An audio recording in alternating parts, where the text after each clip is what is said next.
You see, in continuation of our yesterday's class, okay, in the chapter Freedom Struggle, we came up to the end of 1937 elections. Okay. I told you 37 elections created a major problem in the Indian political system. Unfortunately, with 37 elections, okay, a crisis developed, okay, outside Congress party, okay, and within Congress party. Okay. Within Congress party, serious differences started between Bose and Gandhi. Outside Congress party, I told you in yesterday's class. In yesterday's class, I told you outside Congress party differences were between Congress and Muslim League. League's proposals for coalition governments were turned down by Congress party. Okay. That disappointed Muslim League, I told you. Muslim League continued to blame the Congress party for the outbreak of communal riots. League appointed its own inquiry committee, Raja Pirpur Committee, blaming Congress party. Then you see, unfortunately, Muhammad Iqbal, such a great secular leader of the Muslims, he became a staunch supporter of the idea of Pakistan. Actually, this idea of Pakistan, it started with Iqbal, but you see during the roundtable conferences, it has come into the limelight. Way back 1930 Allahabad session, Muhammad Iqbal, okay, he suggested the idea, okay, why not the northwestern Muslim majority provinces come under one geographical zone? You understand? Muslim majority provinces. No one bothered about it. In fact, Iqbal himself was not serious about it. Then I told you 1930s when roundtable conferences started, Chaudhry Rahmat Ali, okay, he coined this expression Pakistan. Taking, I told you, Punjab, okay, Punjab, Afghanistan, okay, Kashmir, okay, Sindh and Balochistan all put together, Pakistan, the expression, right? He also published the political map, geographical map of Pakistan. Then he published the pamphlet, Now One or Never, I told you. Okay. When Congress ministries resigned during World War II, okay, October 22nd, right, Muslim League gave a call for Muslims to celebrate, definitely a provocative act. Okay. Then in 1940, Lahore session, a resolution on Pakistan was passed by Muslim League. Once you see League passed a resolution, a point of no return in Indian politics. Okay, you can't now go back, a point of no return. This type of resolutions you see on separatist movements. Any separatist movement would start in the beginning very humbly. Okay. But later definitely it will become a reality. Okay. That's how you see Pakistan, finally the resolution was passed in the Lahore session, and I told you it was on the basis of two-nation theory. Two-nation theory telling you that Hindus and Muslims, two different nations apart, and they can't live together. Okay, they just can't live together. Unfortunately, extreme communalism is at its peak at this point. Right. Then come to the point how 37 elections were responsible for serious differences between Gandhi and Bose. Okay. See, Bose was the president for the Haripura session. Okay. Haripura session of the Congress Party 1938. Okay. Bose elected president, okay, of the Haripura session. Okay. And you see Congress ministries, Congress formed governments, right? Okay. And in 8 provinces, Congress is in power, right? Of course, it formed coalition governments. That's a different thing. Okay. In 6 provinces, it has its own governments, right?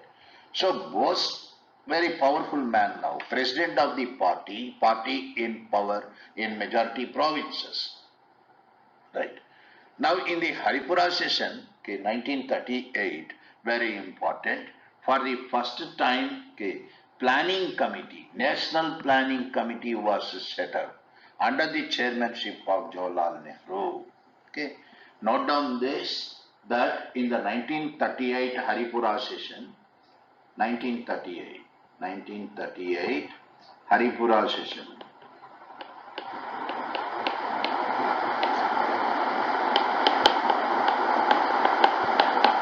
President Bose, Subhash Chandra Bose, he set up, it is his idea, he set up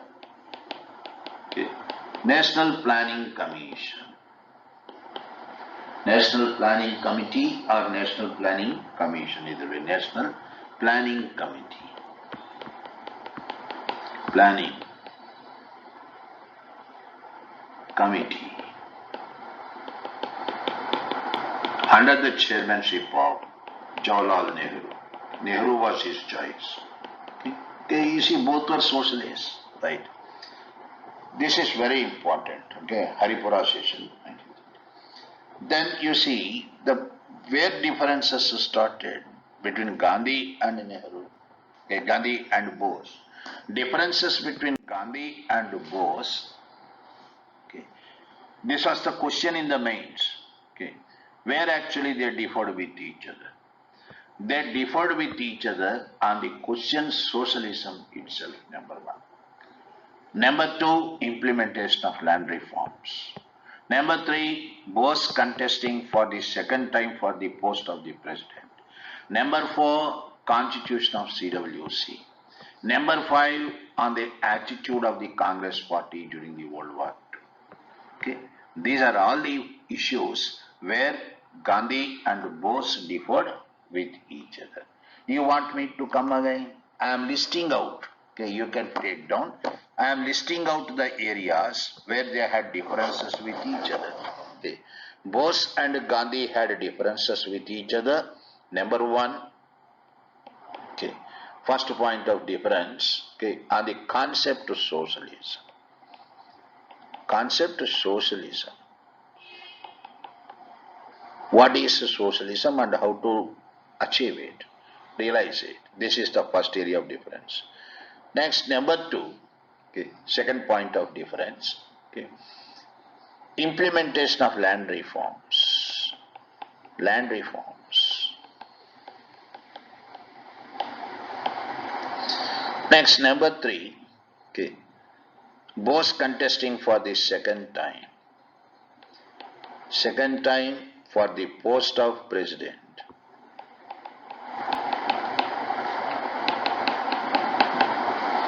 Next, number four, okay, fourth point of difference, constitution of CWC, how to form the CWC. Next, number five, okay, what shall be the attitude of the Congress party during World War II. Okay. During World War II.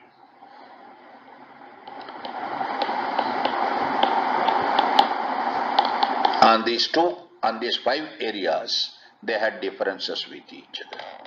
Right. Now come to the points one after the other. Socialism. What is socialism? I already explained to you people. Okay. If proletariat established their control over the factors of production, you can call it a socialism. Right. I also told you Nehru and Bose were very much attracted towards socialism. For them, socialism a right solution for the problems of India, whether internal problem or external problem. Okay, they were very much inclined towards socialism. That's why I told you by 1929-30 itself, okay, they were not speaking the language of Gandhi. That is the question. They had, they lost their faith in the, effectiveness or the efficacy of Gandhian method of struggle, right? They are convinced that socialism, the highest goal, okay, and it's the right solution to the problems of India. Then what is the socialism of Bose and what is socialism of Gandhi? Okay. For Gandhi, he was also a socialist. Okay. Then where exactly they differed with each other? Gandhian concept of socialism, I am discussing one after the other. Gandhian concept of socialism is what is called trusteeship. See this. Gandhi called his concept of socialism trusteeship. What is trusteeship? Okay. Trusteeship means, okay, individual for society and society for individual. Each for all for each. Okay. A moral and ethical responsibility of an individual. That's the right expression. Trusteeship means a moral and ethical responsibility of an individual towards the society. That is trusteeship. Okay. See, I am, an individual, right? I must feel myself responsible towards the society because society gave me everything. Okay. In other words, Gandhian concept of socialism, you can also call it as voluntary socialism. Voluntary socialism. What is voluntary socialism? Voluntary socialism. Individual must reduce his wants, limited wants, okay, basic requirements. Okay, there is no end for wants. Understand? In other words, one must lead a simple life and part his surplus wealth with the society. The have must part his surplus wealth with the have not. Okay. This is voluntary socialism. Okay. One must understand the importance of this, my dear. Don't underestimate Gandhian concepts. Okay. They are very, very important and they are very much valid for the society even today. Okay. There are some great people who are giving back to the society. Okay. Their surplus wealth, right? Bill Gates, we must appreciate Gates. There no need for them to give back, but they are giving back, right? Okay, Nadeem Premji, Narayan Murthy, and some of our boys also who prepared for civil service, who had entered into the services, very silently they are doing it. Okay. You also remember, whoever that is listening to my class, I am telling you, please remember, in your lifetime, at least at one point of time, okay, do it only once. Okay. Give something back to society because we are products of this society. It's not that we are the most deserving, that society promoted us, right? Whether society promoted or not, you have a responsibility towards society. So one must give back, surplus, okay, to society. This is what is called voluntary socialism, otherwise called trusteeship. Okay. This concept of socialism, Gandhian concept of socialism, okay, for both is idealism. It is not practical, right? It is not down to earth pragmatic. It is idealism. How many capitalists, how many zamindars, and how many landlords are ready to part their surplus wealth with the society? A capitalist would always like to promote his wealth. Where is the end for the greed? You understand?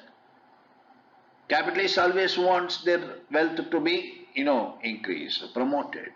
Just as that landlords, you have 1,000 acres. Okay, you are not happy with that. You want to go for 2,000 acres. Okay.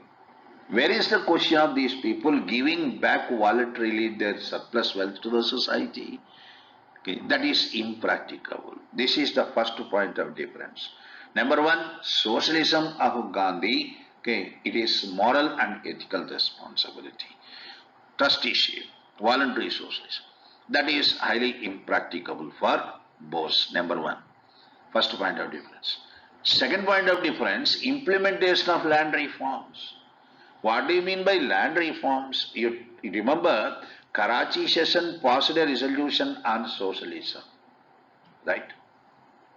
And Lucknow session 1936 of Nehru also in principle declared socialism should be the highest goal of the, Congress party, right? Now the question here is, mere declaring is not enough, right? How are you going to achieve it? How are you going to realize it? Okay. Main problem here, you have millions and millions of landless laborers, coolies. They are tilling the soil, but they have no land of their own. So much of inequality, okay, you can see a glaring inequality in Indian agrarian system. That's why Bose wanted, land reforms. Let there be ceiling, okay. Not even 1% of India's population owning more than 40% of the cultivable land. That is, a galling inequality, right? So how to end this? If you first bring land reforms, means this is the beginning step towards socialism. Then what do you mean by land reforms? Let there be ceiling. Okay, for landlords, jamindars, you understand. Beyond that ceiling point, they should not have the land and they must part the surplus land. They must give the surplus land back to the society. Okay, nothing wrong with this, idea, land reforms. But you remember, I told you in the National Agriculture Program drafted by Congress Party before the elections, you remember? I told you. Congress Party simply evaded the question. They have not dealt with the question whether to ban Jamindari system or not, Talukdari system or not. Because within Congress Party, you have right wing. I am explaining these meanings, kindly understand. Left wing and right wing. Left wing means socialists and communists, they all come under left wing. Right? Why you use the word left? This word left, for the first time it all started in the French Revolution 1789. Okay, when Estates General, three chambers, Assembly of France, commons, that means lower caste, you see, lower classes and middle classes, they all come under commons. They used to sit on the left side of the emperor. Okay, that's why they are left. They always question. They always want reform. They always want change. Okay. So whoever that question the establishment, you call them left. This word expression left started with the French Revolution.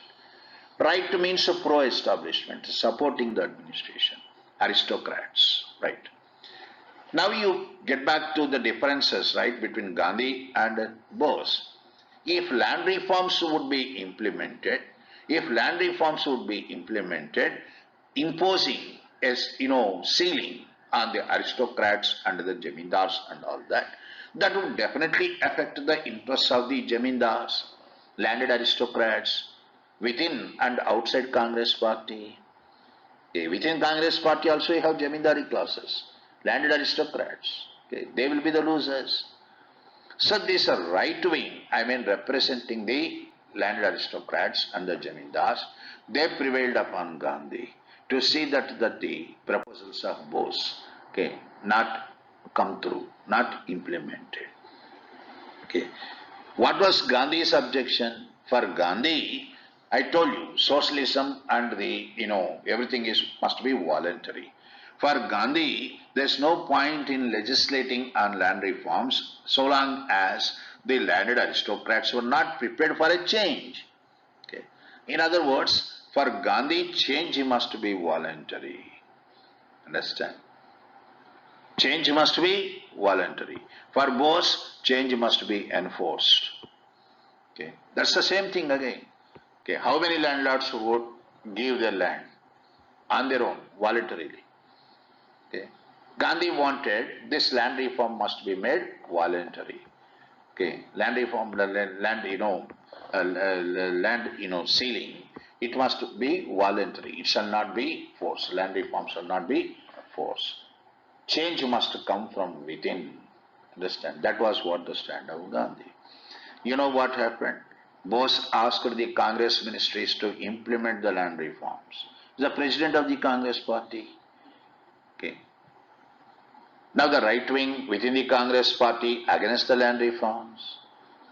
When the discussion started in Bihar Legislative Assembly, the followers of Bose and Gandhi, okay, they clashed violently. They exchanged blows with each other. Okay. The differences between the followers of Gandhi and Bose at the lower level, right? At the party lower cadre, they reached the higher level. I mean, they definitely reached the top brass of the leadership. So this is the second point of difference. First one on the concept socialism. Second point, implementation of land reforms or not. Bose was for implementation of land reforms. Gandhi and the right wing, for them, the reform must be voluntary. It shall not be, an act. It shall not be forced by an act. Second point of difference.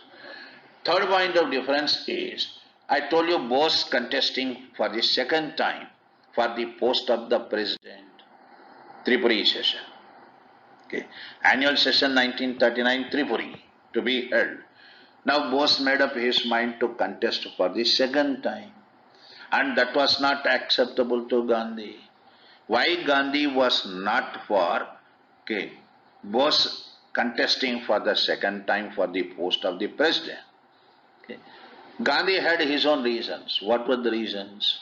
For Gandhi, Bose and his followers, they were trying to convert Congress party into socialist party, into communist party. See, the problem was, you see, why the problem was, I am explaining, see, follow these things carefully. Communist party tried to capture power within Congress party and the wings connected with the Congress party. Remember, I told you Communist Party supported Congress Party in the beginnings of the civil disobedience movement. Same Communist Party blamed Congress Party when civil disobedience movement failed. When the movement failed, Communists tried to enter into various organs of the Congress Party. AITUC, they captured power within AITUC, remember? Okay. Communist Party, they tried to test their strength. In 1934, you see what happened. In 1934, Communist Party gave a call for All India Mill Workers strike. 1934, Communist Party gave a call for All India Mill Workers strike. Okay. That's why British banned Communist Party. Communist Party was banned.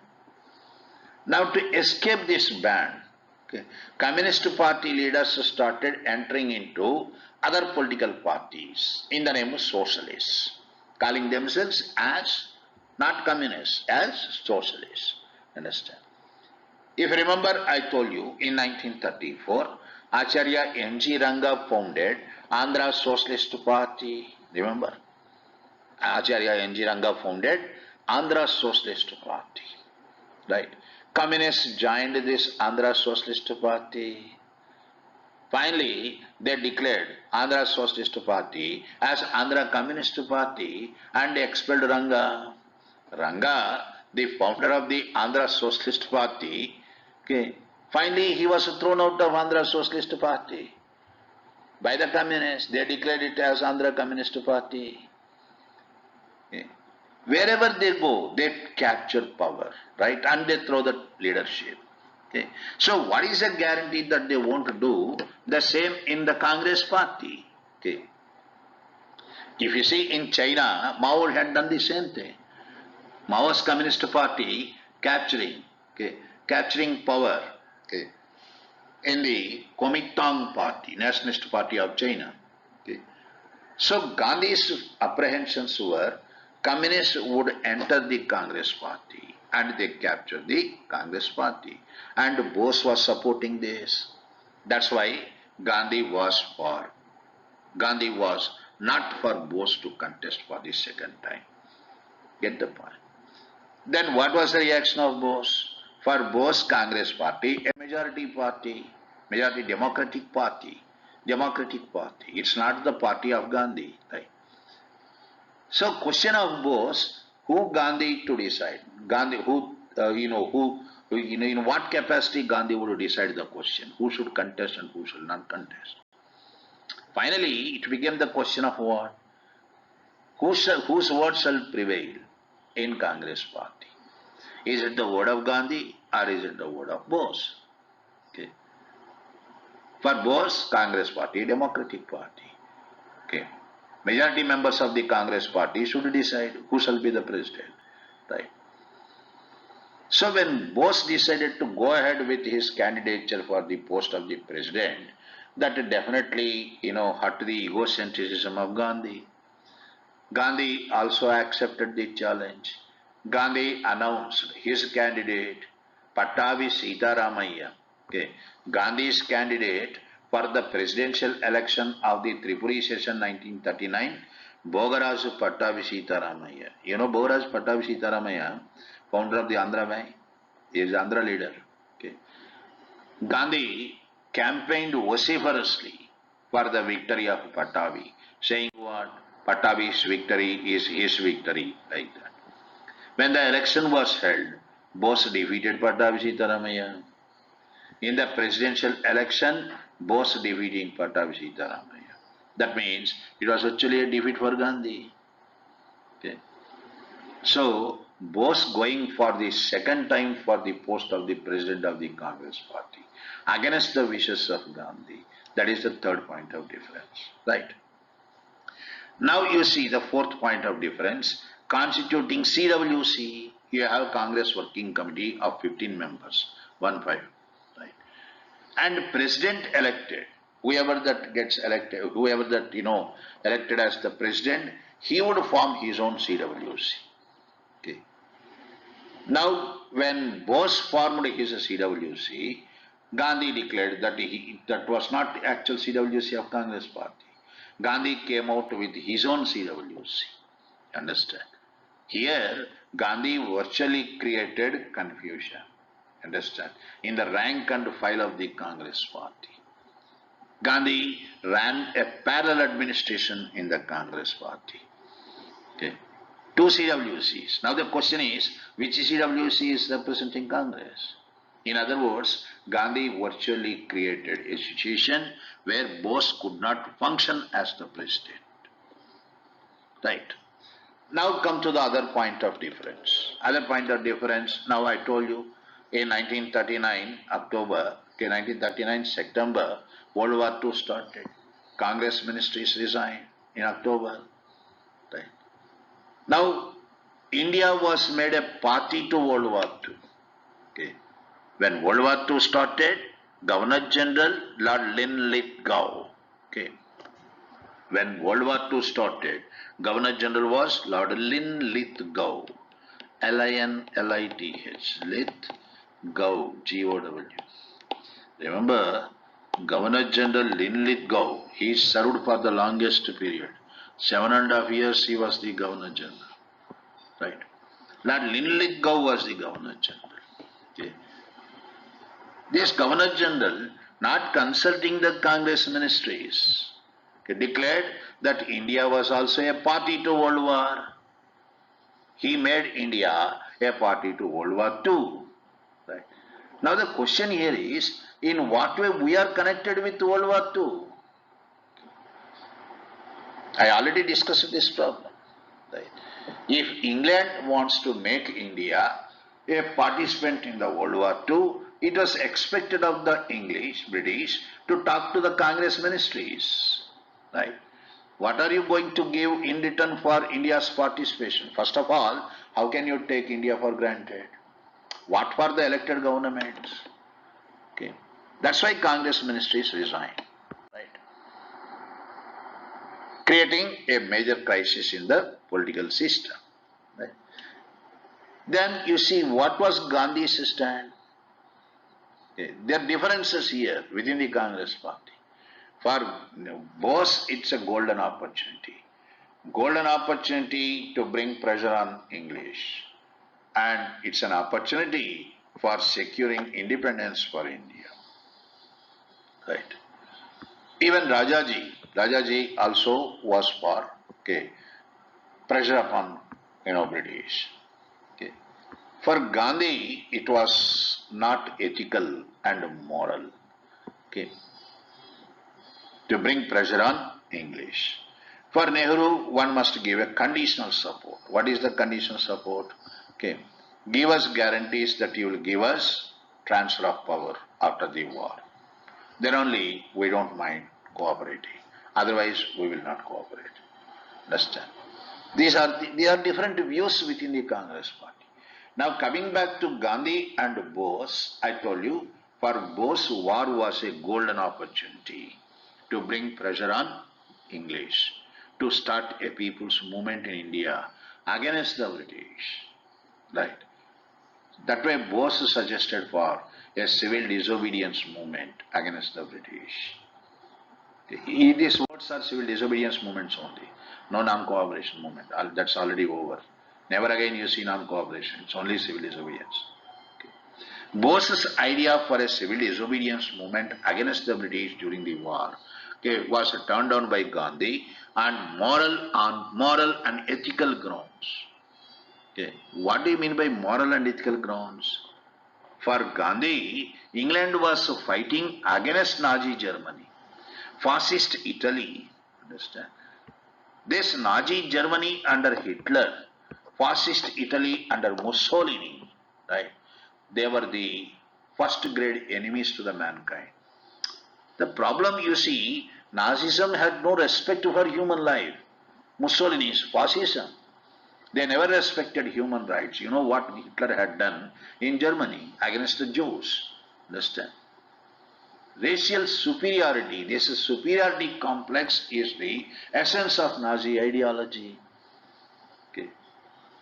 So if we go for a movement against England, okay, creating a problem for England, finally it would mean what? We are weakening England.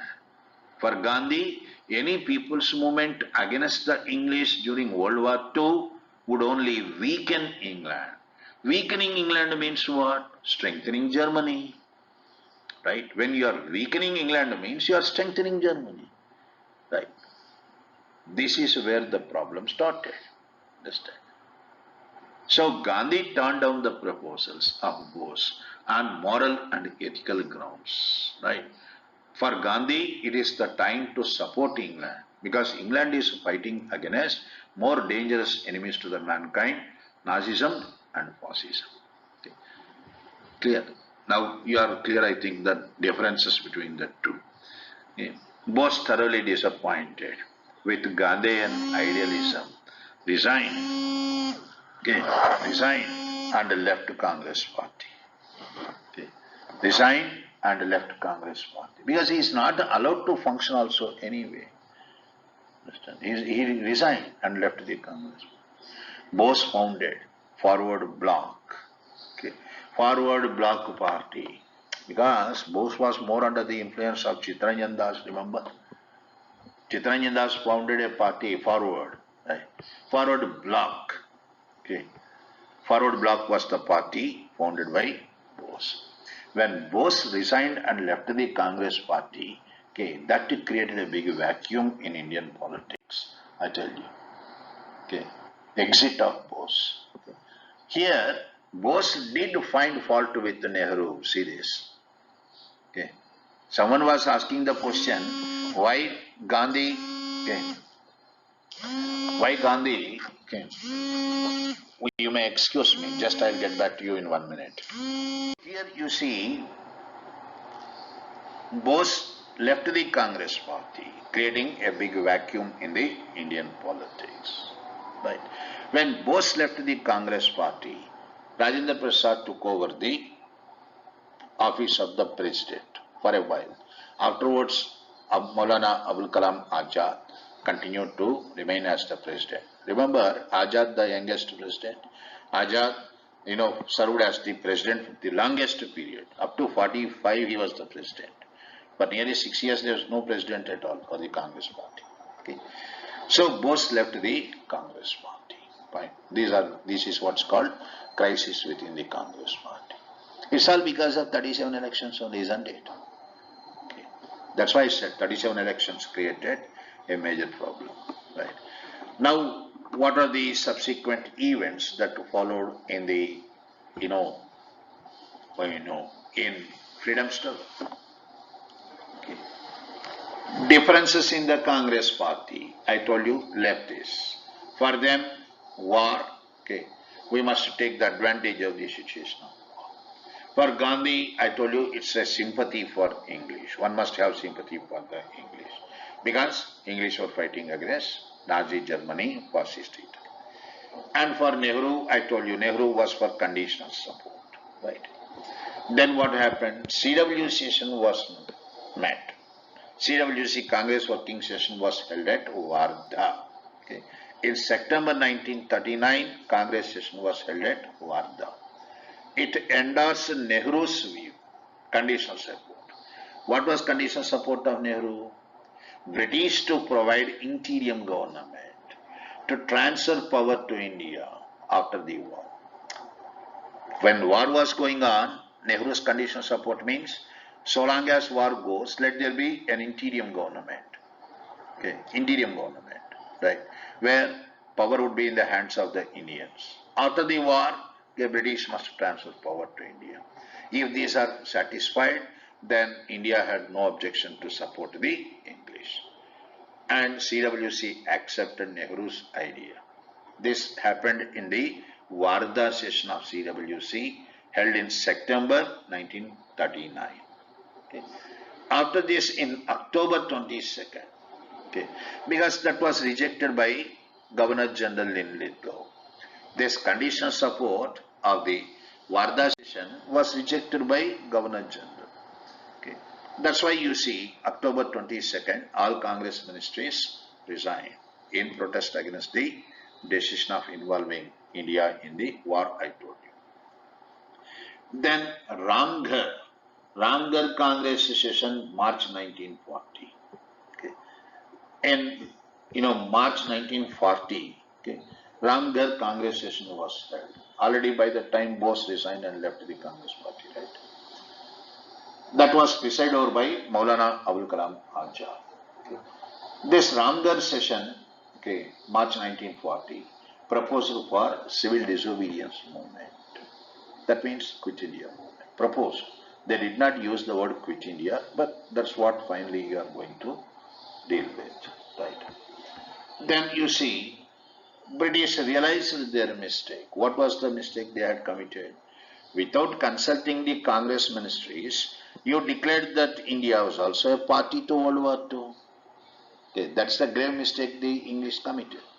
Realizing their mistakes, Governor General Lord Lithgow came out with a set of proposals. This set of proposals is what's called August Offer.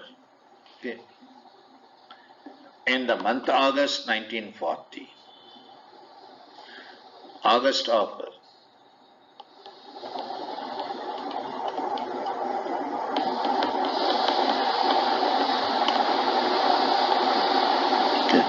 August Offer 1940. In the month August 1940, Governor General Lord Lithgow, Governor General Lord Lithgow, L-I-N, Lith, L-I-T-H, Gow, G-O-W. Okay. He came out with this offer. Okay. Then what does the offer say? Okay. This offer was for winning the support of the Congress. Okay. Thus, you see, you can't undermine Congress party, majority party. Okay.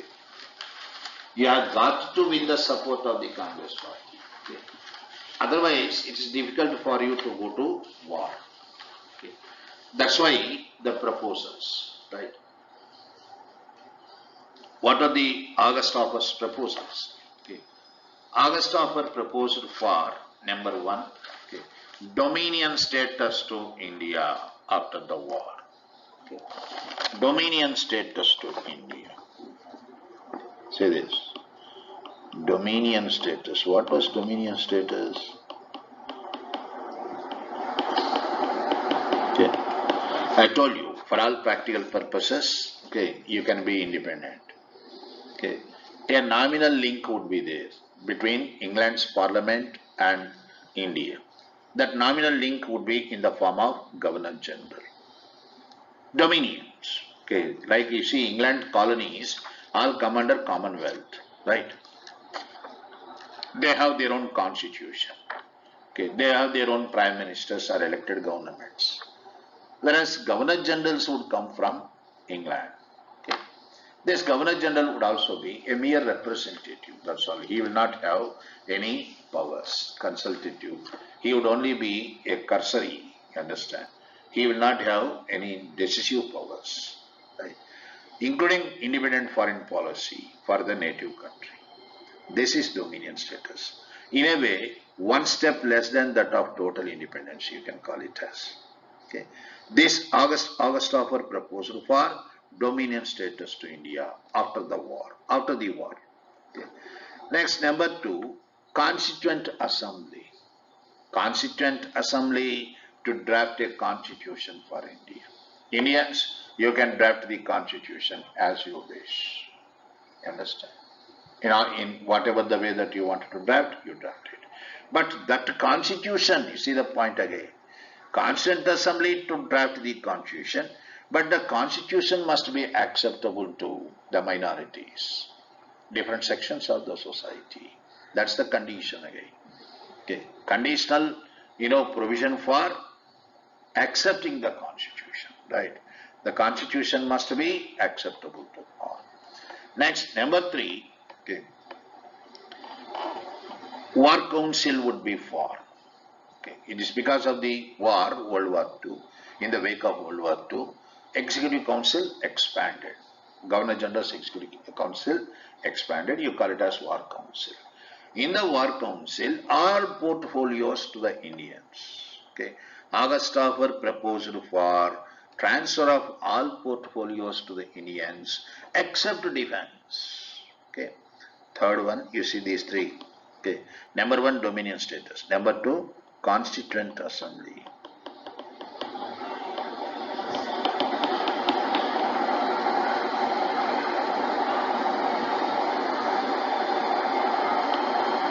Constituent Assembly.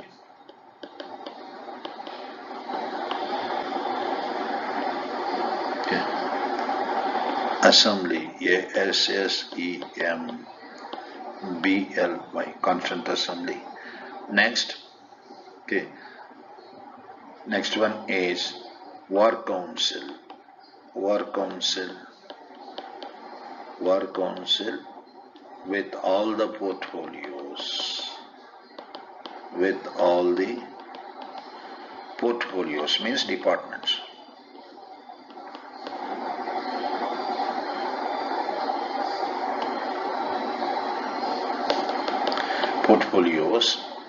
Portfolios except defense. Portfolios for Indians.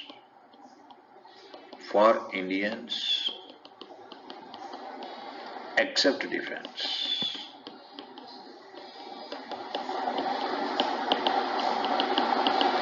Okay. These are the provisions, right? Dominion status will be granted to India after the war. A Constituent Assembly to draft the constitution for India. Okay, but the constitution must be acceptable to all. Then War Council would be there, okay, with all the portfolios for Indians. You Indians join the War Council, take all the departments, except defense. Why? Because defense is the portfolio of Governor General. Okay. Governor General come Viceroy, it is his duty to defend India. So Governor General cannot transfer that portfolio. Right? Except this, you take all other portfolios. This is what is called August Hoffer. Okay. Congress party rejected the offer. Okay. Why Congress party rejected the offer? There are reasons. Congress rejected the offer because, you see, the first 2 proposals, dominion status to India, Constituent Assembly to be formed after the war. Okay. They are not time bound. Hope you are understanding. War started just a couple of months back, September 1939, right? August of 1940. Okay. God knows when the war would come to an end. Okay. No one knows when the war would come to an end, right? And what is the guarantee? Even after the war coming to an end, where is the guarantee that the British would honor their promise? Their track record was so bad. Remember, during World War I, when World War I was going on, okay, Annie Besant started Home Rule movement. During the war, English promised Annie Besant that after the war, self-governance would be given. Instead of giving self-governance after the war, they provided simply diarchy. Isn't it? So where is the guarantee that they won't do the same again after World War II? Okay. There is no guarantee. That's why first 2 proposals were not time bound. They are not time bound. There is no guarantee that English would honor them. That's why Congress party rejected. Okay. Second problem is, okay, constitution to be made acceptable to all the minorities. Drafting what the constitution you are going to draft, if you accept the proposals, Constituent Assembly would be formed. Okay. What the constitution that you are going to draft should be acceptable to all. Okay. That means you are supporting Muslim League's demand for Pakistan, isn't it? Indirectly, there is a message that the League had the right there. Okay, there the proposals are giving the right for Muslim League to, assert its position. That's again not acceptable. Next, you see, very important thing why August offer rejected was, okay, for Congress party, there is no point in giving all the departments to the Indians except defense. Congress party wanted more defense only. We want defense very important first. Okay. We want only defense first. Okay. Why defense? Congress was very particular. See the situation, I am explaining the reasons for quitting your movement also. Okay. When the war started, okay, England was definitely not in a position to survive. Understand? Because England was caught in between Germany and Japan. Right? Germany, very powerful Germany. I am telling you, when war started, Hitler was simply, sweeping the Western Europe. Okay. He occupied Poland, he occupied Belgium. Can you believe it? A superpower in European politics, France surrendered to Germany. France surrendered to Germany within 3 weeks. Within 3 weeks. Hitler time and again declared that he would ravage England to dust. Understand? No force could prevent Hitler from this. Okay, that's the might of Germans. Hitler, very powerful Hitler at that time. Okay, that way England was precariously poised, very dangerously placed in England against Germany. Okay. England's position was not better either in Asia. In Asia, Japan posing a menacing threat for England. You see, Japan entered the war with the slogan, Asia for Asians. Japanese slogan, Asia for Asians. Okay. It's not a small hubby island country, Japan. A very powerful Japan. Okay. You see, after the industrialization of Japan, Japan on par with European powers. Okay. I told you, Japan defeated China 1895. Japan entered into Anglo-Japanese alliance 1902. Japan defeated Russia in 1905. Same Japan challenged US in the Washington Conference 1925. Okay. It's not a small, island country, Japan. Okay. Now Japan entered the war.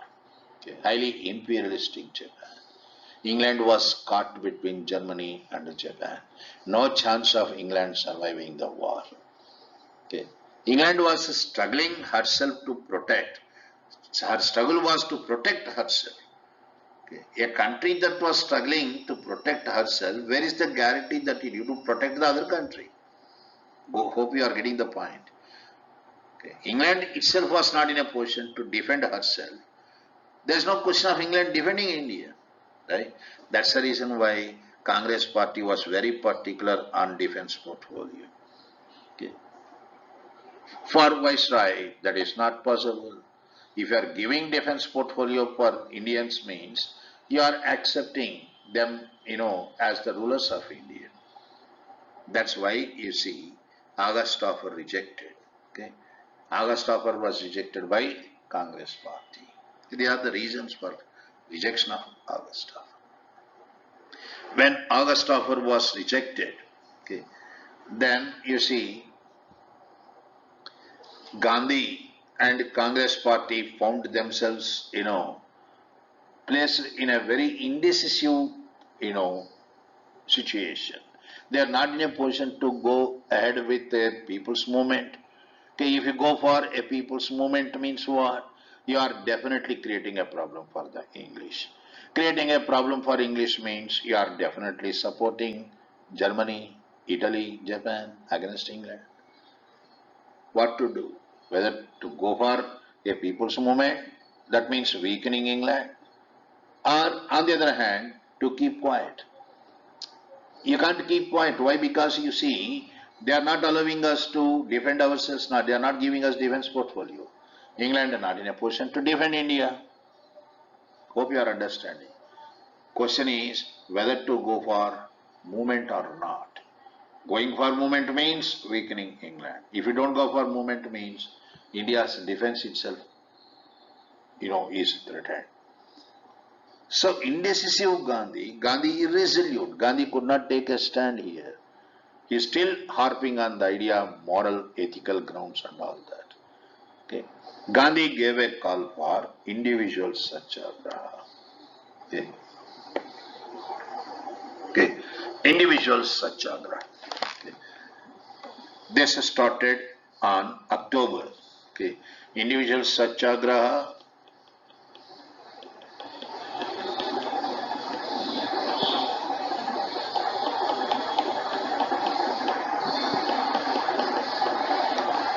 October 1940. Okay. Idea, okay, people should not, people should not, come together and create a problem. So people should observe Satyagraha as a token of protest in their individual capacity. Thereby, they should not create a problem for the British, and at the same time, they can register their protest. You can, go for protest, okay, at individual level. This is the idea called individual Satyagraha. Okay. This Satyagraha started, okay, with Gandhi's nominee. Okay, Gandhi selected Acharya Vinoba Bhave. Okay, remember? First individual Satyagrahi, Acharya Vinoba Bhave.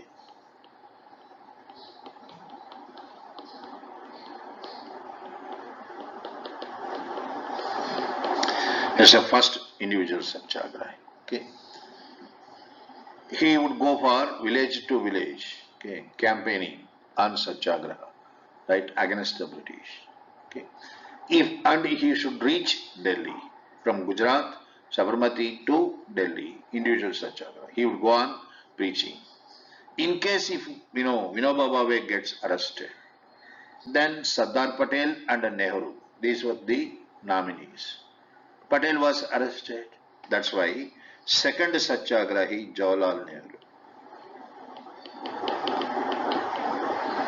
Jawaharlal Nehru. Okay. Next to Acharya Vinoba Bhave. Second, Satyagrahi. Second to perform the individual Satyagraha. Okay. These are all the decisions of the Congress party under the influence of Gandhi. But you see, they did not succeed. Okay. In what way it is going to influence the decision of the British? Individual Satyagraha failed to elicit any positive response from England's side. It failed in a way. They could not resist anything. They could not create any impact. Then what happened? War situation. Now it's entirely war. Politics is centered around war. As I told you, England, okay, was in a very difficult situation. Okay, facing a menacing threat from Germany and Japan. Right, there Japan was sweeping Southeast Asia. England lost all her colonies in Southeast Asia. Okay, Japan occupied, okay, Formosa, Sakhalin, okay, Korea, okay, Vietnam. It occupied Malay Islands. It occupied Indonesia. It occupied even Singapore. Japan swept the Southeast Asia. Okay. Now Japan is all set to attack India. Okay. Now their next target for the Japanese, India. Okay. Japanese Prime Minister Tojo, T-O-J-O. Japanese Prime Minister Tojo, T-O-J-O, time and again declared that Japan would definitely attack India. Not that you see they had something against Indians. It's because English were here. British were present in India, okay, Japan would definitely attack India. Okay. So now the question before the Indian leadership, okay, how to defend India against Japanese aggression. You have to understand certain things here. Japanese imperialism worse than British colonialism, because very cruel-minded Japan.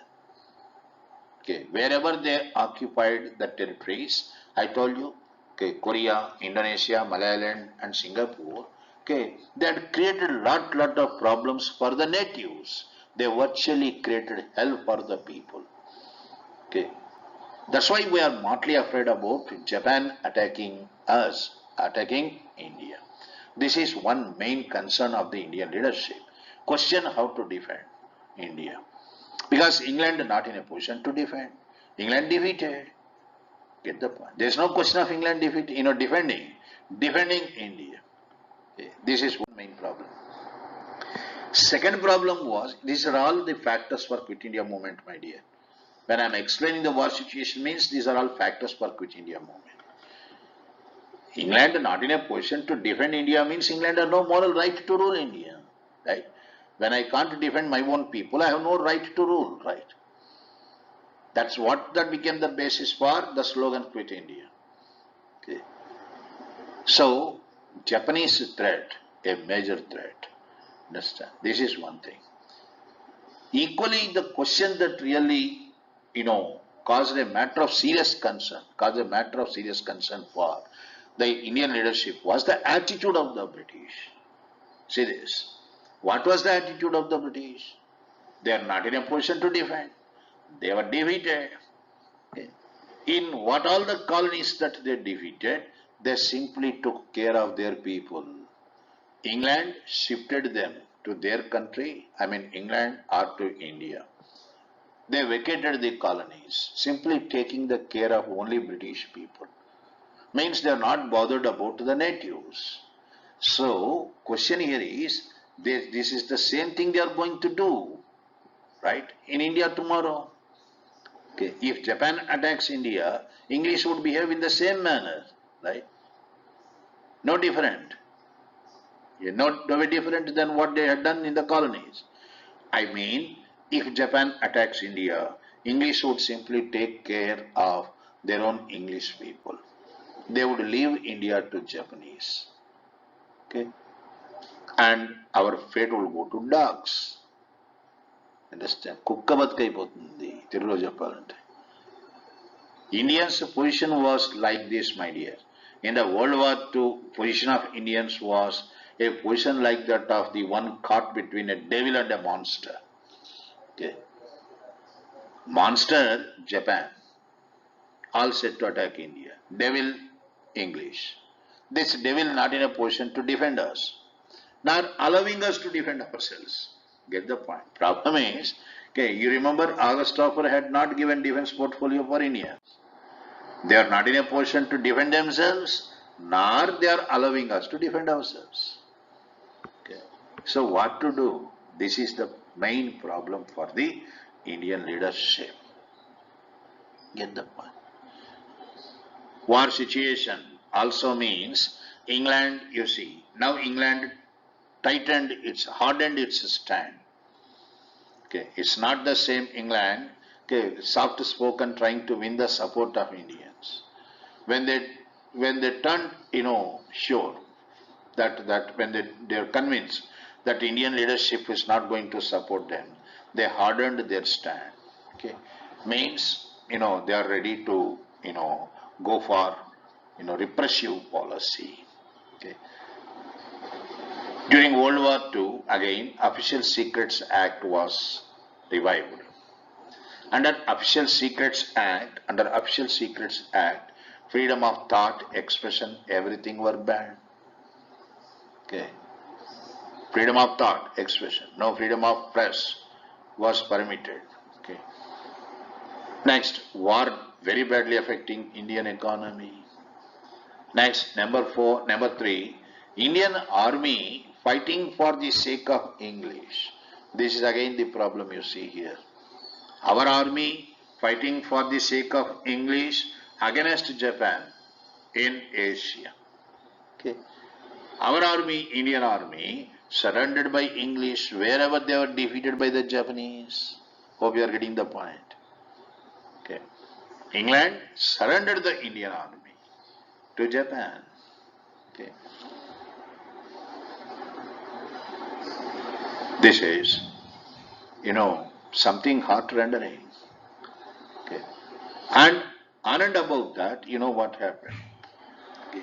Not only surrendering the Indian army, subjecting the Indian army to racial discrimination. Okay. Stories from the war front, okay, what all happening in the war front reached the Indian High Command, that Indian army fighting for the sake of English was subjected to racial discrimination. Okay. Means even at the testing times, English were just the same English. They had not left their, racial arrogance. Our army, our Sipahi fighting for them, and you are humiliating him. Understand? This had definitely hurt the sentiments of Indians. Okay. So I have given you the reasons for Quit India movement. You see now what happened? Okay. Japan overwhelmed by its victories. Brilliant victories it was scoring, right? Japan now attacked United States, US. Okay. This is a major, blunder committed by Japan. Okay. In World War I, Germany was ready, was almost set to win the war. Germany attacked US. Okay.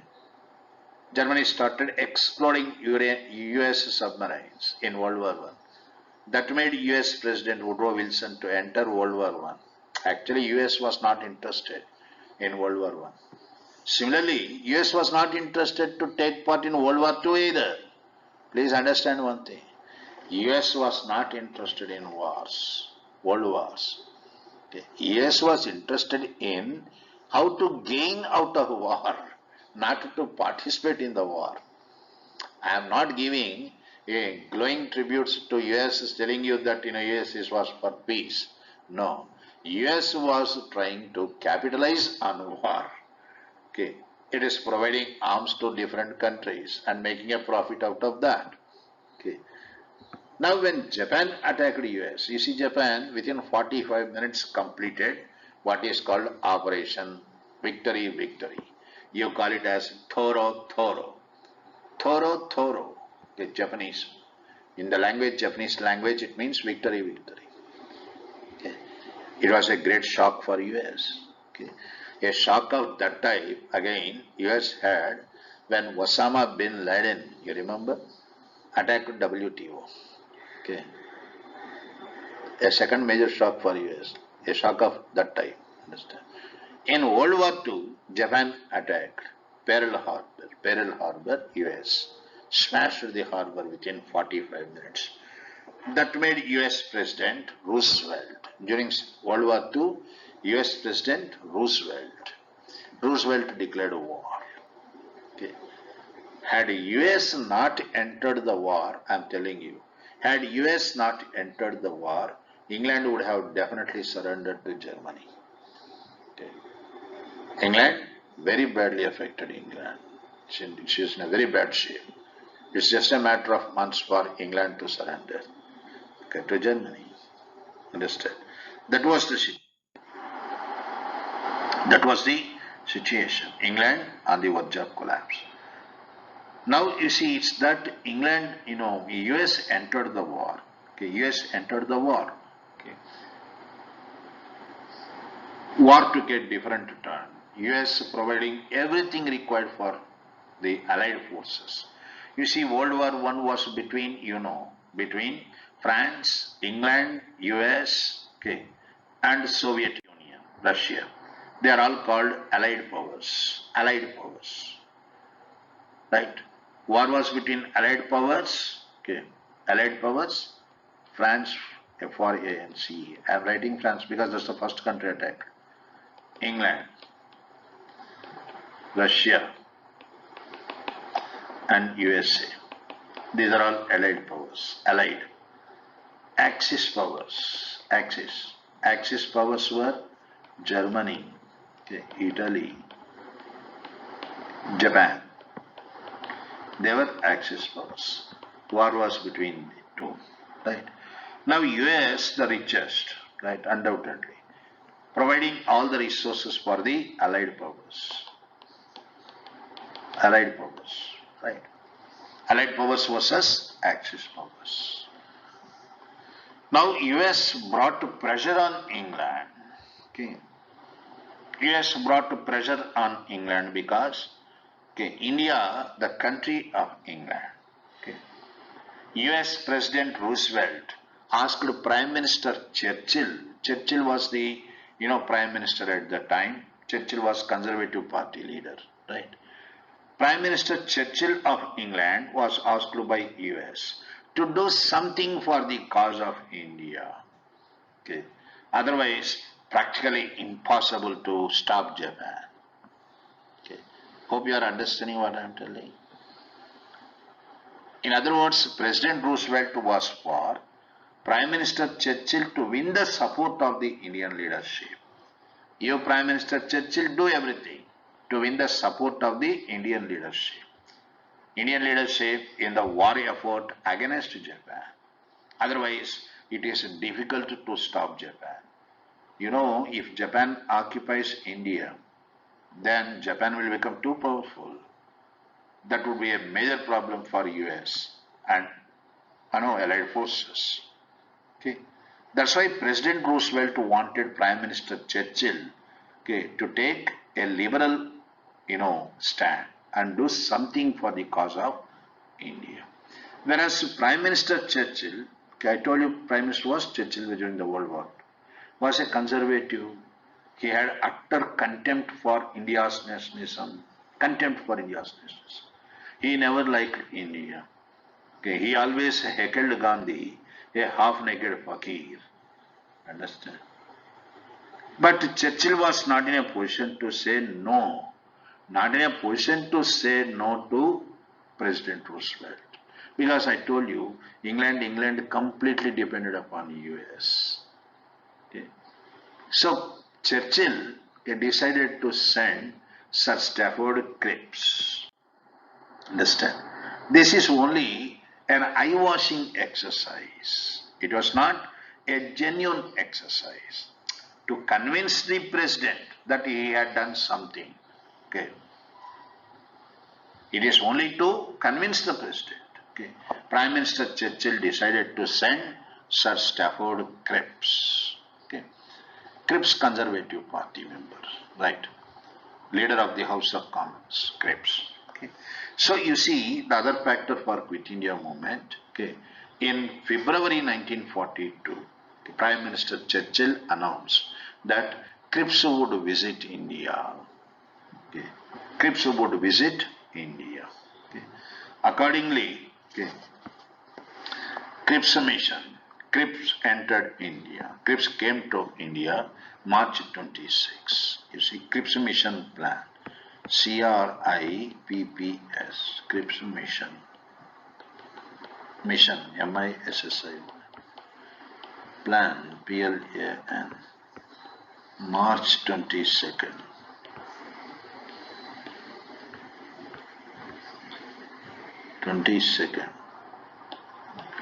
1942. Yeah. March 22nd, 1942. Cripps came to India with a set of proposals. Okay. What are the proposals? Okay. See, when Prime Minister Churchill announced that Cripps would visit India, Indian leadership was very much, excited. We had very high expectations about Cripps. Let me tell you, Cripps was very close friend of India. In a sense, our Prime Minister Nehru, okay, after independence, Prime Minister Nehru, our Prime Minister Jawaharlal Nehru and Cripps were classmates in the London, Cambridge University, law graduates. They are the classmates there. We had seen Cripps, a friend. We saw in Cripps a close friend of India. Okay, that's why we welcomed Cripps mission plan. Okay, unfortunately, Cripps proposals were, very much disappointing. Okay.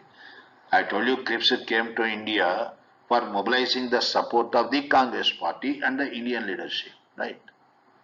In the fight against Japan, in the war effort against Japan. Now you see the proposals of Cripps. What are the proposals? Okay, same proposals like that of August of 1940. I have already told you this. Cripps proposals, number one, dominion status to India after the war. Dominion status to India after the war. Number two, Constituent Assembly to India after the war. Next, number three, the constitution must be acceptable. Okay, acceptable to all the sections of the Indian society, including minorities. Okay. Next, provinces must have the right. Okay, according to Cripps proposals, provinces must have the right even to secede from the Indian Union. Secede from the Indian Union. And provinces must have the freedom to join Commonwealth. That means the provinces of India can be treated as sovereign bodies, sovereign entities. They have every right to join Commonwealth of England as independent countries. Means what is this? Cripps also indirectly supporting the idea of Pakistan. Right of self-determination. Okay, I am using certain expressions, my dear. You see, okay, if you have to understand them, I have to explain everything in a time taking. Right of self-determination, first used by Woodrow Wilson in Paris Peace Conference after World War One. After World War One. Okay, every country must have its right of self-determination. Right of self-determination means, okay, freedom to decide about what to do in the future. Okay. Freedom to decide about their own future. You can talk that in terms of a nation, in terms of a country. Muslims is not a country, right? Muslim League is asking for Pakistan and you can't use this for Muslim League. Okay. Whereas the Cripps proposals were definitely accommodating, I am using the right word, accommodating the demand of Muslim League for Pakistan. Okay. Proposals say that Constituent Assembly would draft the Constitution. Okay. That Constitution may not be acceptable to minorities. Okay. Any province, okay, can secede from the Indian Union. Province that secede from the Indian Union would have the right to join Commonwealth. That means they are trying to promote divide and rule again. This thoroughly disappointed the Congress leadership. Right. Then you see the other proposals, all the portfolios in the war cabinet except defense.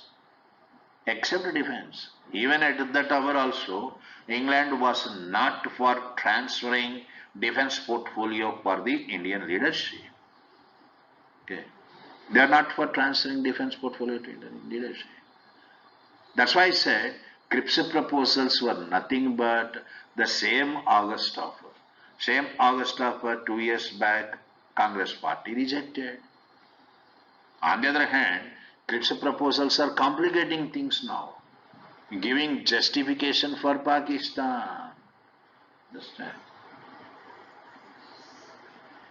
Right. Then why Cripps mission plan failed? What was the reaction of the Congress party? These proposals, set of proposals, definitely not acceptable to Congress party. Okay. I told you the reasons. Okay. There is no time-bound plan. There is no guarantee that they will honor their word. They are complicating the matters. They are not giving us defense portfolio. Understand? And above all, you see, there is no genuine concern. Okay. I tell you what happened. At one point of time, Congress party agreed, in principle agreed to accept the proposals. Let's accept the proposals. Okay, join British in supporting their war effort against Japan, because defending India is very important against Japan. Not about, seeking concessions and gains out of this war situation, right? Congress party at one point of time was ready to accept the Cripps proposals. Right. Then what happened? New Governor General. Okay, now new Governor General you had. Okay, Wavell. Wavell disowned his responsibility. See this. Wavell disowned his responsibility for Cripps proposals. For Wavell, proposals were of Cripps, not of his. Okay. In other words, Wavell was not for honoring, giving a guarantee on Cripps proposals. This is where Congress realized that Governor General Wavell and Cripps were playing, with the Congress party. They are making Congress to be played in between them, right? They are playing with the Congress party. That's the reason why Congress rejected the proposals. Cripps Mission Plan ended up as a failure. It ended up as a failure because, number one, for Winston Churchill, Prime Minister Churchill himself, not genuinely concerned about the question of winning the support of Indians. That's why he had not given any definite scope for negotiations with the Indian leadership. That's why Cripps Mission Plan failure, number one. It failed because I told you it's nothing but August offer. Same renewed August offer. Thirdly, Wavell disowned his responsibility. Next, number four, for Congress party it's not acceptable because, it is supporting indirectly the idea of Pakistan. Not indirectly, directly the idea of Pakistan. Okay. Now you see the reaction of Gandhi. Okay. One man very silently watching these developments, Gandhi. Whole problem was with Gandhi's, mindset itself. Okay. There people are ready to take up a stand. They are clear about their own problem, whether to go for a movement against the English or not. Whereas this man was the one who was not in a position to take any stand. For him, a moral crisis, I told you. Okay, I told you many a time. Okay, I don't have to repeat the same again. If you go for a movement against the English means you are weakening them. Okay. If you don't go for a movement against the English, they are not allowing you to defend yourself. Right? Gandhi was caught in between. Okay. The questions whether to go or not to go. Now, Cripps Mission made Gandhi's eyes open to the realities. It made Gandhi to understand the realities of the situation. It made Gandhi to understand the real motives behind the British, administration. Okay. That's why Gandhi was now a more, man who turned more convictious, who turned more clear about his perspective. Okay. Gandhi criticized Cripps' proposals as post-dated checks on a crumbling bank. Okay. That's the question. Okay. Who criticized Cripps' proposals as post-dated checks?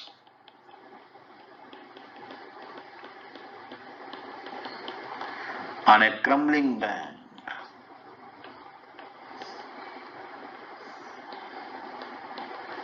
Crumbling bank.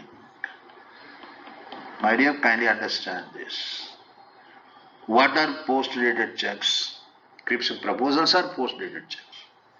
Okay. Here, what is a crumbling bank? The British administration or British Empire in India is a crumbling bank. The idea here is, you see, England is getting defeated everywhere by Japan. Okay. This defeated England everywhere by Japan is promising us that they would give us this and that after the war. Okay. Where is the guarantee that they would be there to give and we would be there to take? Japan is knocking at the doors of India Japan already started bombarding Vishakhapatnam, Kakinada ports. Japan all set to attack India. Okay. England, which was not in a position to defend a country, a small country like Singapore, okay, where is the chance of England defending India? Okay, when they are not in a position to defend India, what is the point of talking about proposals after the war?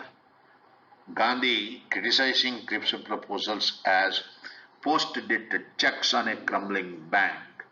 Okay. Now Gandhi was very clear, okay, with regarding what to do. He lost his faith. I am telling you in a very simple language. Gandhi lost his faith in the fairness of the British administration. No point in trusting them. They are not genuinely concerned about the problem of India. Right. Once Gandhi turned convictious about his ideas, he did not care for anyone. Okay. Now you see what happened. Okay. After the failure of Cripps' mission, Quit India movement, Gandhi made up his mind to go for Quit India movement. Okay. What are the events to follow? On 14th July 1942, CWC, Congress Working Committee, met at Wardha and adopted Quit India resolution. Okay, note these things, very important. Okay, 14th July 1942, Wardha session.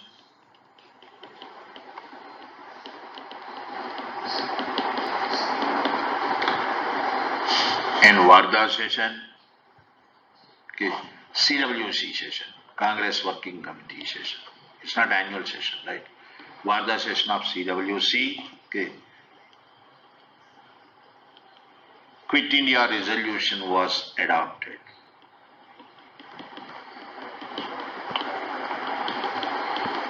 Quit India resolution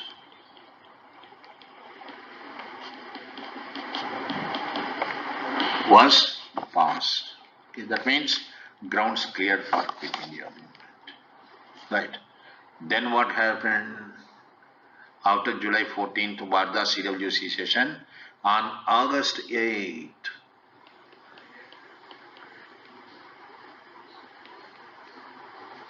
on August 8th, 1942,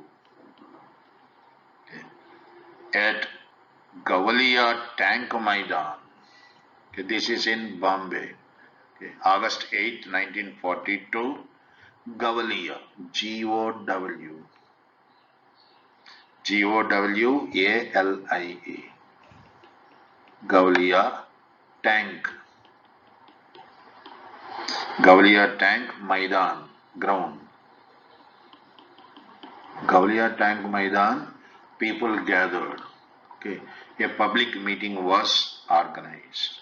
Okay, Gavalia Tank Maidan, Bombay. Okay, this was where the decision was announced. Okay, Gavalia Tank Maidan, Bombay, August 8, 1942. Okay, AICC session was held. All India Congress Committee, AICC session was held.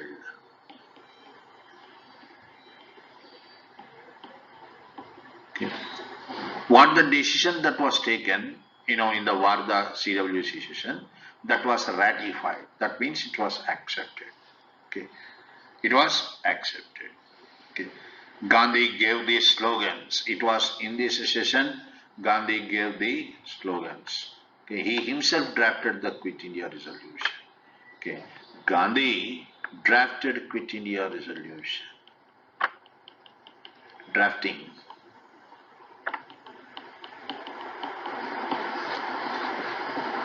Quit India resolution.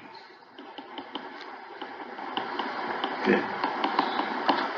Quit India resolution.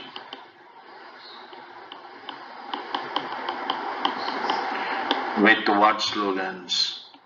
Do or die. Look at this. Okay. Here I will tell you its lack of clarity on the part of Congress party. Okay. First you accept this slogan, do or die. For Gandhi, do anything. Be prepared for death. We can't leave ourselves and our succeeding generations to slavery. This was what the words he used. Okay. We can't leave India, okay, to be governed by the British, subjecting us to slavery. Right. Not for us and not for our next generation. It is the high time for us to decide between do or die. Be prepared for ultimate sacrifice. Do anything and everything. It is up to you. Gandhi had left it to individual discretion. Do anything, right? That means, kindly tell me, was Gandhi is still talking about non-violence? He did not talk about non-violence. Outwardly, Congress party said one must have non-violence satyagraha, but the underlying message is what? Okay, underlying message, do or die. Be prepared for anything. That's why I'm telling you, they created a ambiguity. They are not clear. Okay, whether for the people to go for violence or not. On one hand, they are giving the slogan do or die. At the same time, they are telling it's a satyagraha, non-violence and all that. But the spirit of the slogans suggests that definitely people are asked to go for violent action. Okay. Gandhi drafted this slogan, the resolution, with a very strong worded sentence. Okay. It's a crime against God and mankind to trust the British anymore. See this? Crime against God and mankind to trust the British anymore. It is the choice now for us to decide between do or die. I am telling you, my dear, the Quit India movement, the last movement in the freedom struggle, okay, very violent movement. Okay, for you to understand Gandhi, you have to see the words he uses. Okay, non-violence, non-cooperation. Right. First he used the word non-cooperation. In the second stage he used the word civil disobedience. Now, Gandhi is using the word, okay, quit India. You Indians give the slogan, asking the British to quit India. Here Gandhi, anarchic Gandhi, Arachakavadi, anarchic Gandhi. Definitely he was not non-violent. Okay. The very next day, August 8th, okay, you see what happened. There was no leader at all. August 8th itself, that evening of August 8th itself, all the Congress leaders were rounded up by the police. All Congress leaders put behind the bars by the police. When you give a call for a people's movement, that too with the slogans like do or die, you think the government would keep quiet and watch the tamasha. Okay. Now you see what happened. Understand? No Congress leader. Remember two things. Quit India movement, bloody violent movement. Number two, Quit India movement, leaderless one. That's the question in UPSC. Okay. Asking you to judge the statement whether it was a leaderless movement or a movement with a leader. Quit India movement, leaderless. No leader at all. Okay. That's why it was bloody violent movement. Okay. Right. Okay. Then what happened? What happened in the Quit India movement? I told you it was a bloody violent movement. Okay. Justification for Quit India? I told you. English not in a position to rule India, so they must quit. Number one. Next, number two, it's because English were here in India, Japan is attacking. So your presence is creating a problem for us. Secondly, you are not in a position to defend us either. When you are not in a position to defend us, you have no moral right to rule. And above that, your presence is creating a problem for us. So quit India. Get the point. These are the reasons why quit India. Now I tell you that, it was, as I said, a bloody violent movement. Violence in its worst form, I am telling you. Conservative estimates are what? Okay, 90,000 people arrested. 1,000 people died in the firings. Actually, these are the estimates of the state government. Okay, these estimates were in reality more than the figures they are mentioning. Okay, people quoting voluntarily arrest. Jails were jam packed with people. No place to keep the prisoners. Understand? Lot damage done to the public property. Railway stations, post offices, police stations, they were attacked. Communication systems disrupted. Okay, their plan is to see no communication to reach from one place to the other, so that the British army and police will not move from one place to the other. Tremendous loss in terms of men and material. Communication system was completely been uprooted. Understand? That way, yes, very violent movement. Understand? It was during this movement there are important developments taking place. In the Quit India movement, my dear, I am telling you, our peasant community, our farmers, they exhibited a tremendous solidarity. They had exhibited their real power. Understand? Peasant communities of India, modern India, they founded parallel governments during the Quit India movement. Okay. What do you mean by parallel governments? Parallel governments are called Praja Sarkars.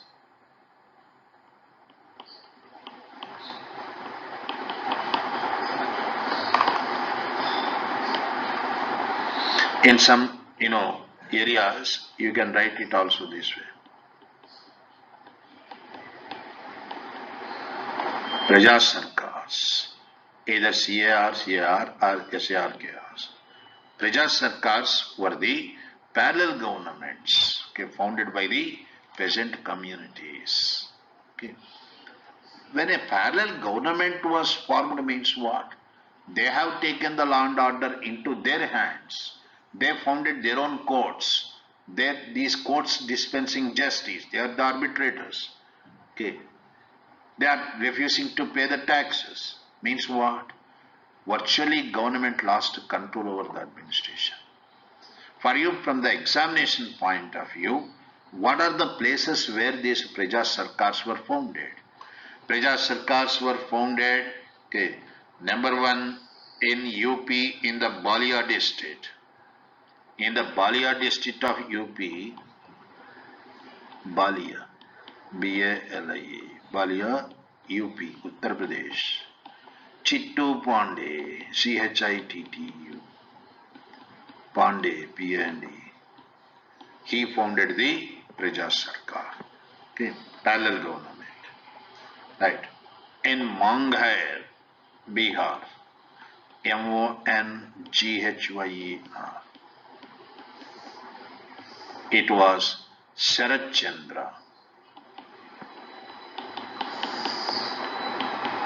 Sharat Chandra, he founded the Praja Sarkar. Right. Then you see in Satara, very important this one, Nana Patil, Satara in Maharashtra.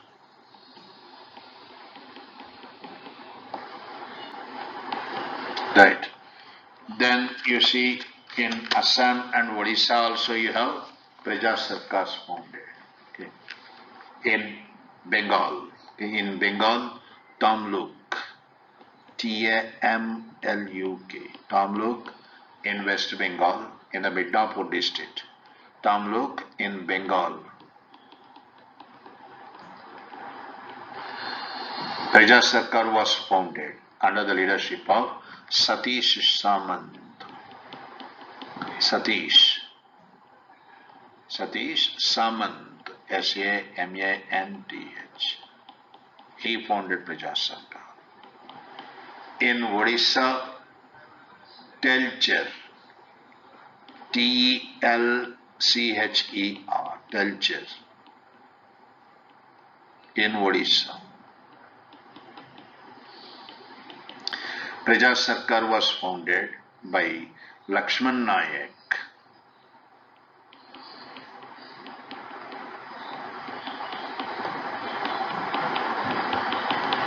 Lakshman Nayak founded the Praja Sarkar. Okay. Of these Praja Sarkars, you see the Satara one, okay, under Nana Patil. Okay. This lasted for the longest period. Can you believe it? This Praja Sarkar continued even during 1945.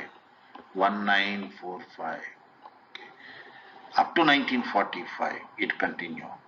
It was in this Praja Sarkar at Satara, okay, people performed Gandhian marriages. Gandhian marriages means very simple marriage, where they involved all the castes, including untouchables. They invited untouchables to take part in the marriages and all that.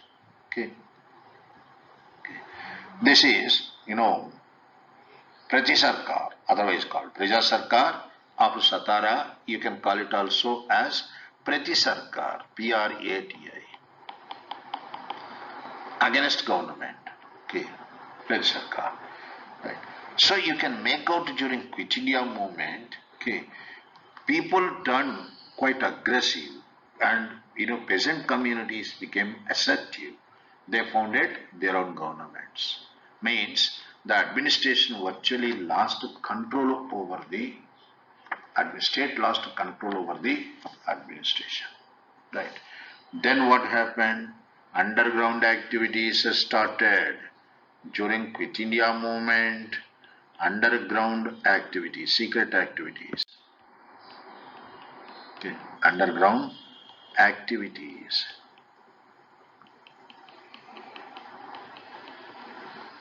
Who started these underground activities? They all started with Jayaprakash Narayan. Congress Socialist Party leaders, CSP. Remember, 1934 Bombay session, Congress Socialist Party was founded by Aruna Safali, Achyuta Patwardhan, Minu Masani, right? Acharya Narendra Dev, Jayaprakash Narayan. They were the ones who founded, right?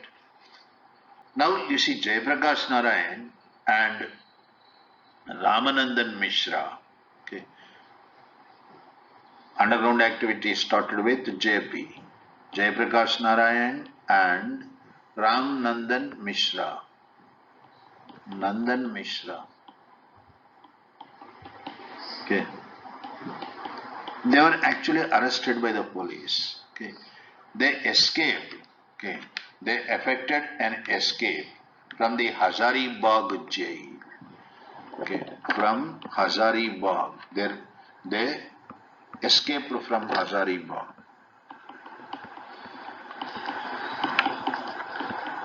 Hazaribagh jail. Okay. Ran away to Nepal. Okay. To the border areas of Nepal. From there, okay, they continued the underground activity, secret activity against the British establishment. Okay. This is one phase of activity, secret activities, underground activity. Second phase of secret activities, underground activities, started in Bombay.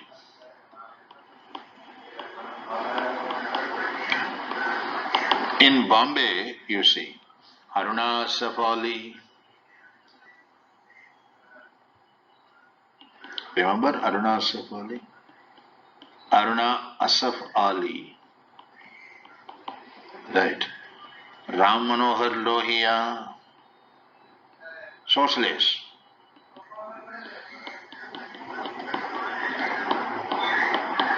You have Ram Manohar Lohia Hospital in Delhi. Right. Then Achyuta Patwardhan.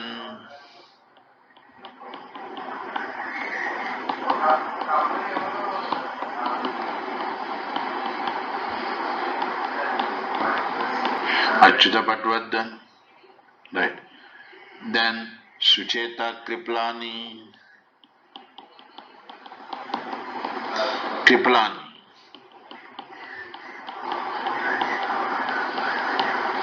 Sucheta Kriplani. Okay. And Biju Patnaik. Remember Biju Patnaik?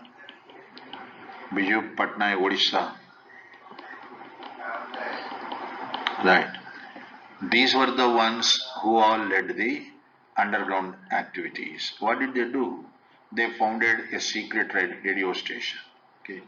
They founded a secret radio station. Okay. And in this radio station, Usha Mehta, she was the announcer. Okay. Usha Mehta.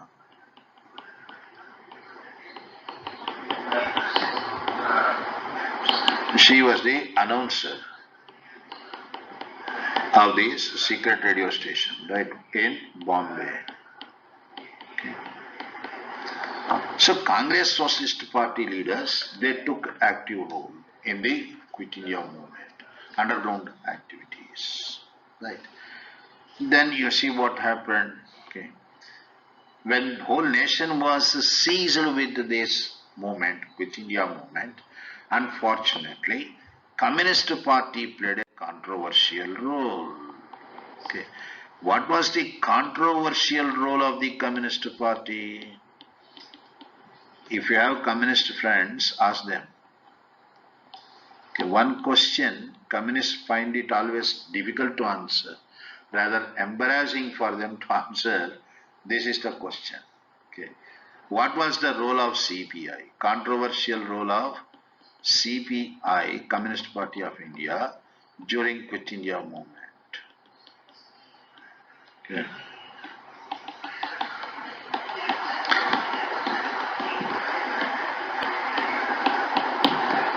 What was the controversial role? Okay. Can you believe it? CBI, Communist Party of India, now supported the English, okay, during the Quit India movement. Okay. Fine, they could support. It's their political party decision, they can do it. What was really, highly objectionable about the CPI was some of the CPI leaders acting as secret agents of the English, informing English about the whereabouts of the Socialist Party leaders. Get the point? CPI turned loyal to the English. Okay, number one, supporting English. Number two, they acted as secret agents of the English on the activities of the Congress Socialist Party leaders. Okay, informing the police where Jaiprakash Narayan is lurking, taking shelter, Aruna Safari taking shelter and all that. Kindly answer my question. Doesn't it tantamount to treason? Deshadroham? Okay. Communist Party definitely, can't justify its stand here. When whole nation was fighting against the English, Communist Party supported the English. Why did they do it? You may ask me a question, why Communist Party, had done this. I tell you the reasons. In World War II, okay, Germany attacked Russia. Hitler played a deadly game. Okay.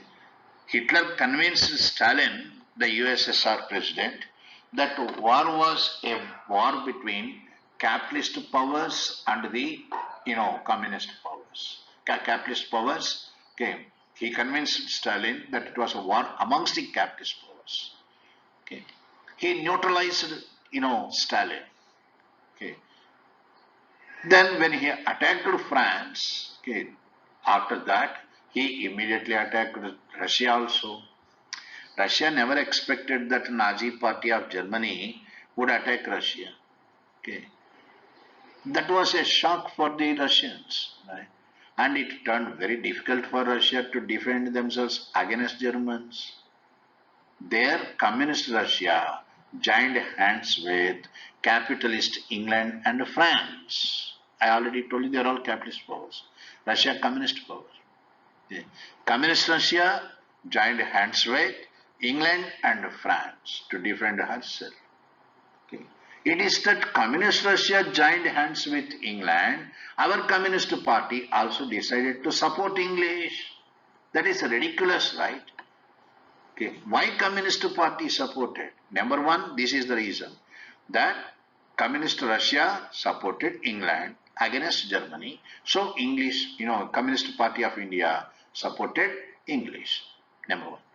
Secondly, their other motive was, actual motive was, if you remember, I told you 1934 CPI was banned for organizing All India Mill Workers Strike.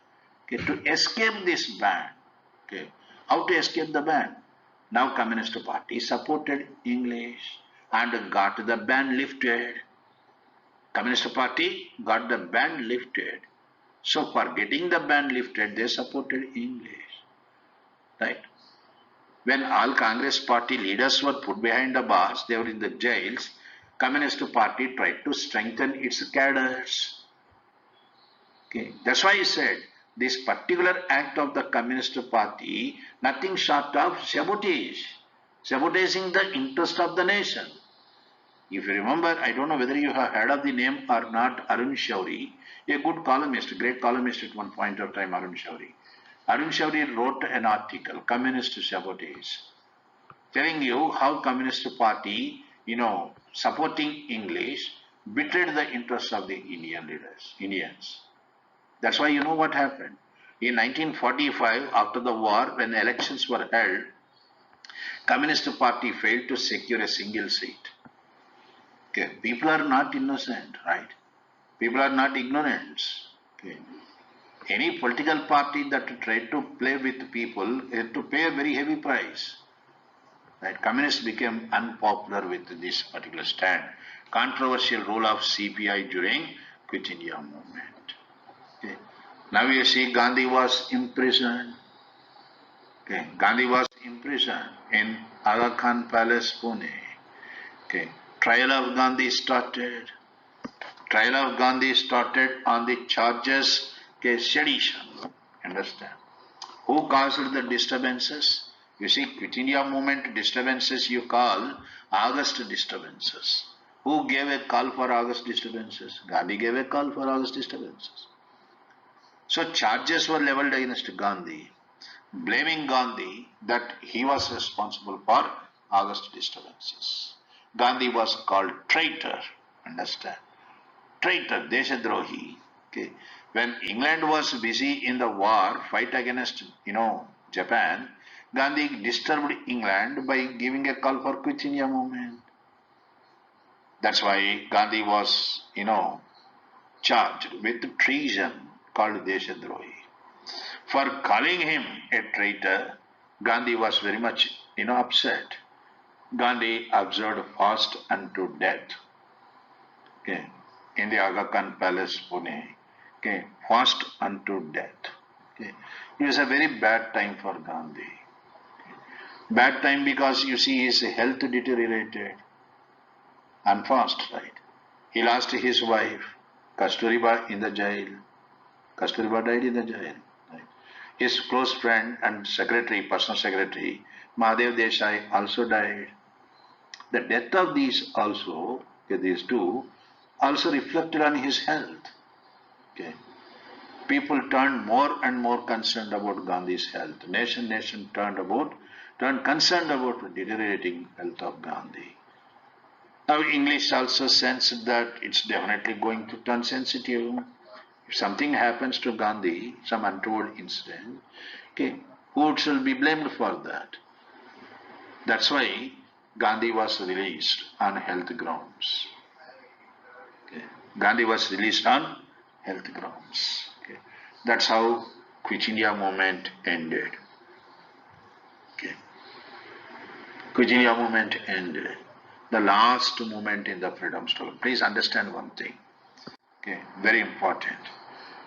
I'm telling you, freedom struggle ended for all practical purposes with Quit India movement. Get the point?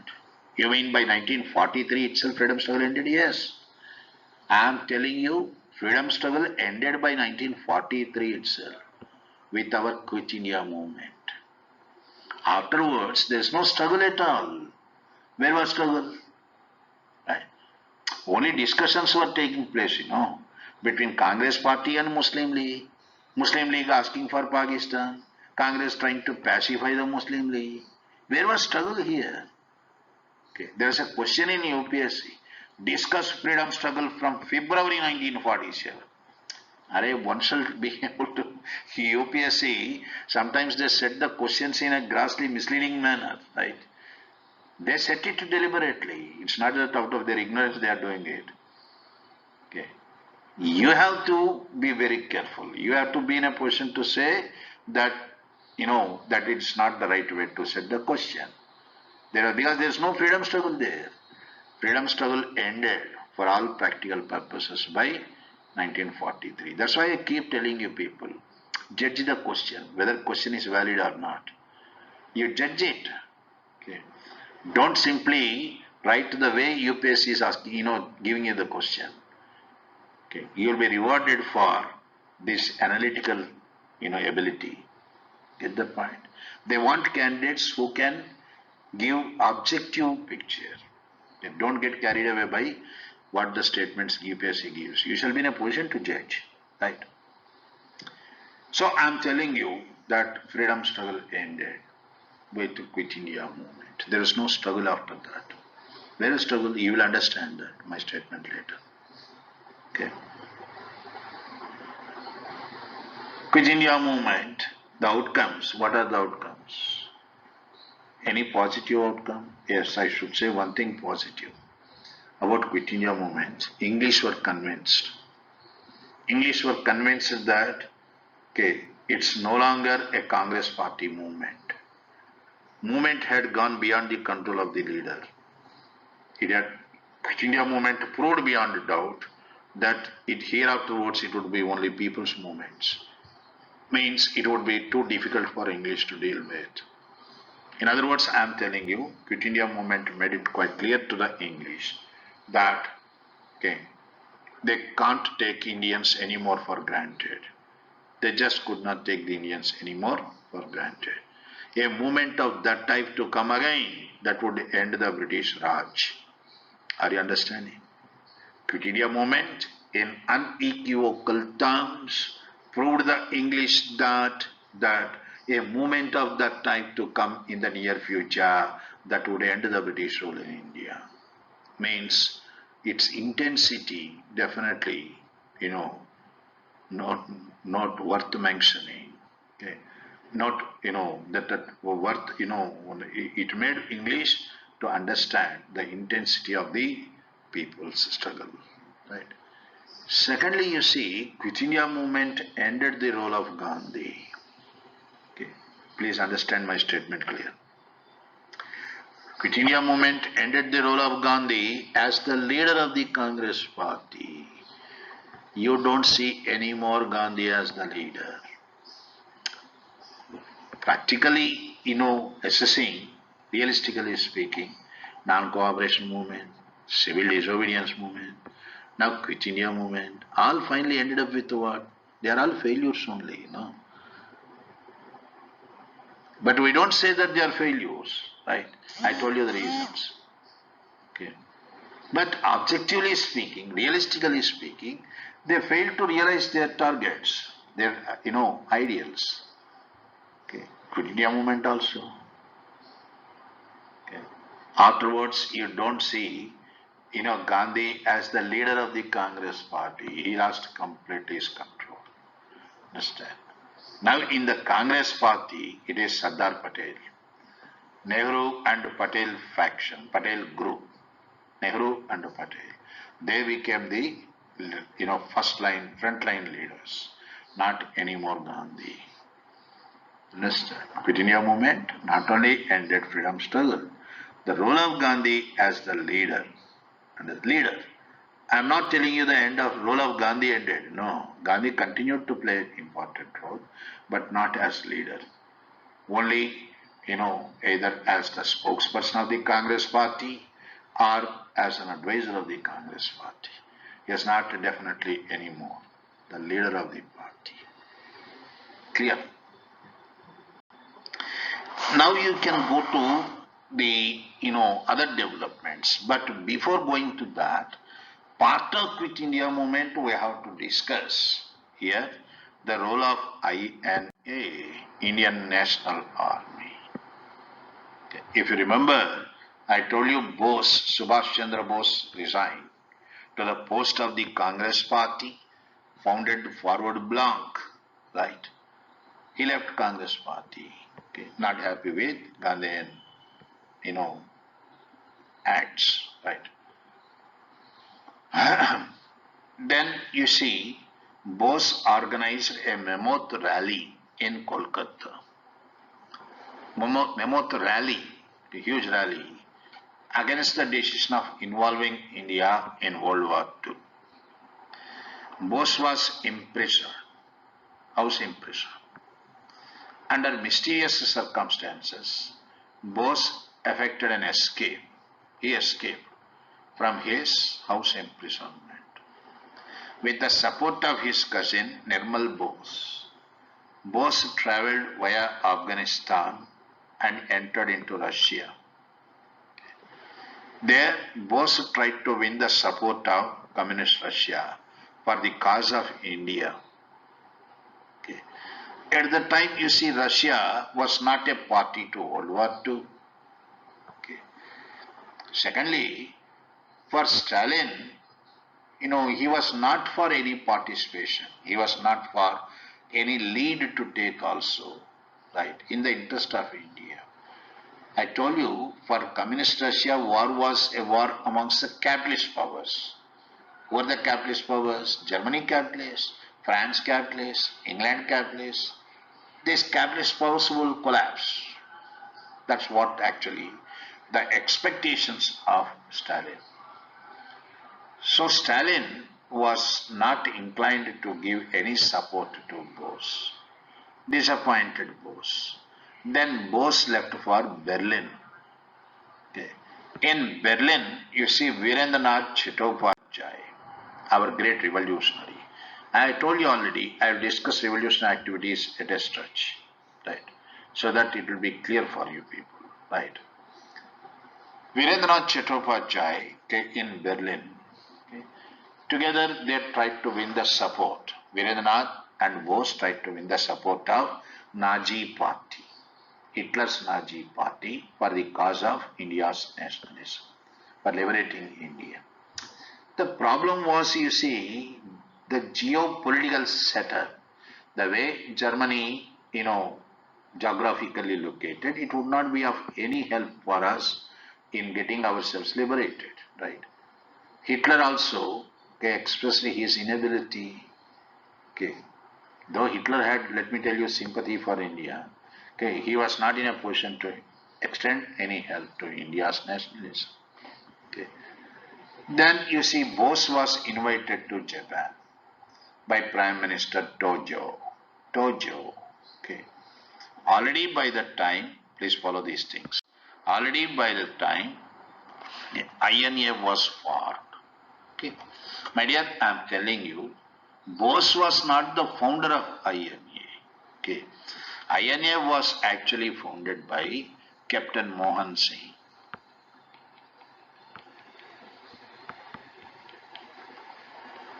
Mohan Singh. Okay, who was this Captain Mohan Singh? If you remember, I told you, wherever England was defeated by Japan, England simply surrendered the Indian army to the Japanese. Okay. England surrendered nearly 40,000 armed forces, 40,000 Indian army. Okay. They are war prisoners of Japan. Okay. Rather, they are surrendered and captured by Japan. Surrendered by England, captured by Japan. Okay. This 40,000 Indian army, okay, constituted INA. Okay. It was founded by Captain Mohan Singh, who gave advice for Mohan Singh, who directed Mohan Singh to form INA. It was, you see, Japanese commander Fujiwara and Gyani, okay, Pritam Singh, okay, Japanese military commander General Fujiwara, General Fujiwara, okay, Japanese commander General Fujiwara, and our Indian great nationalist, okay, Gyani Pritam Singh, Gyani, G-I-A, Pritam.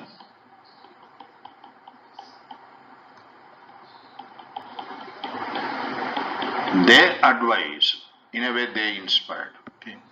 They directed Mohan Singh to form INA. Okay. Then you see, one of our great revolutionaries, Rash Bihari Bose, while discussing freedom struggle early chapters, particularly Lucknow, Surat split. You remember I told you, Rash Bihari, there are two Rash Biharis. One is Rash Bihari Ghosh, Ghosh. The other one, Bose, right? Ghosh was a moderate leader, right? Bose, Rash Bihari Bose is a revolutionary. Okay? This revolutionary, Rash Bihari Bose, one of the founder members of the Gadar party, okay? He organized, okay, the Bangkok conference, okay? Bangkok conference, okay, for mobilizing funds for the maintenance of INA. You remember, Rash Bihari also founded Indian Independence League in 1942 in Tokyo. When I go to revolutionary activities, I'll discuss all that. Okay. It was Rash Bihari who founded, okay, Indian Independence League, and Rash Bihari Bose, okay, he held a conference called Bangkok Conference, right? There you see, Rash Bihari also welcomed Bose to take over the leadership of INA. Okay. INA leadership, okay, passed on into the hands of Subhash Chandra Bose. Bose taking over the INA leadership. He came from Berlin to Tokyo, right? Then you see, Bose divided INA, okay, first into three regiments only. Okay, what are the regiments? Mahatma, number one. That means first regiment named after Gandhi, Mahatma regiment. Second one, Azad, Maulana Abul Kalam Azad. Third one, Jawahar. Okay.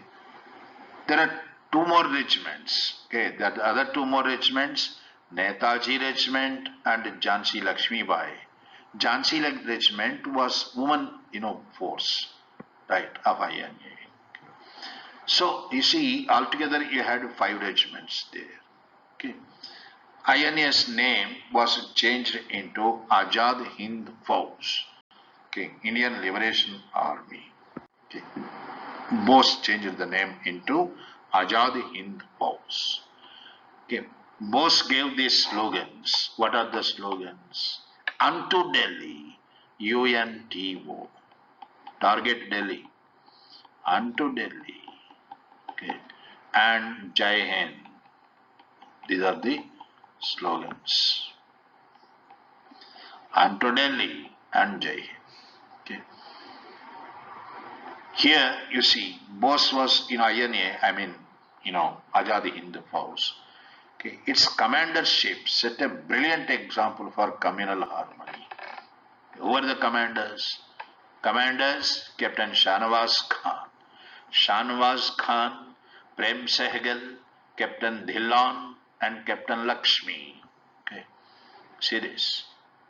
Shahnawaz Khan, Prem Sehgal, Captain Dhillon, and Captain Lakshmi. It's a wonderful example for communal harmony of INA.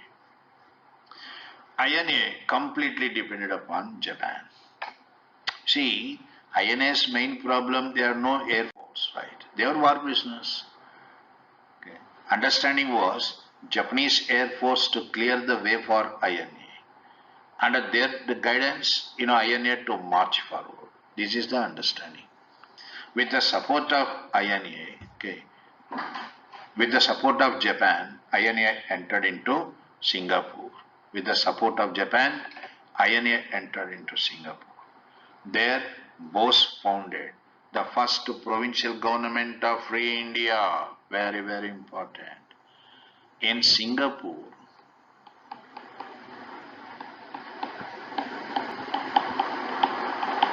Okay. Bose founded first provincial government of Free India.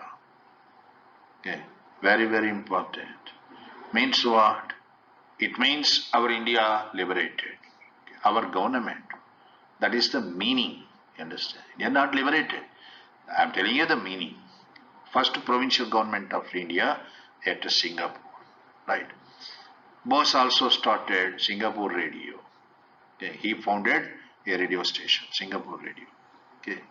When Congress party leaders were all put behind the bars, jail in the Quit India movement, Bose used to address the nation from Singapore Radio. In one of his speeches from Singapore Radio, Bose called Gandhi Bapu, father of the nation. You see, Gandhi had differences with Bose, but Bose never lost his respect for Gandhi. That's why first INA regiment was named after Gandhi, Mahatma regiment. Bose always held Gandhi in respect. Father of the nation. He called Bose, Gandhi, father of the nation, Bapu. And I tell you another important thing. October 2nd, Gandhi Jayanti. This was celebrated first by INA. INA first to celebrate it. Okay. Then you see INA entered with the support of Japan. INA entered into Andaman Nicobar Islands. The names changed into Shahid and Swaraj. Deep. Deep means islands. Okay. Shahid Deep.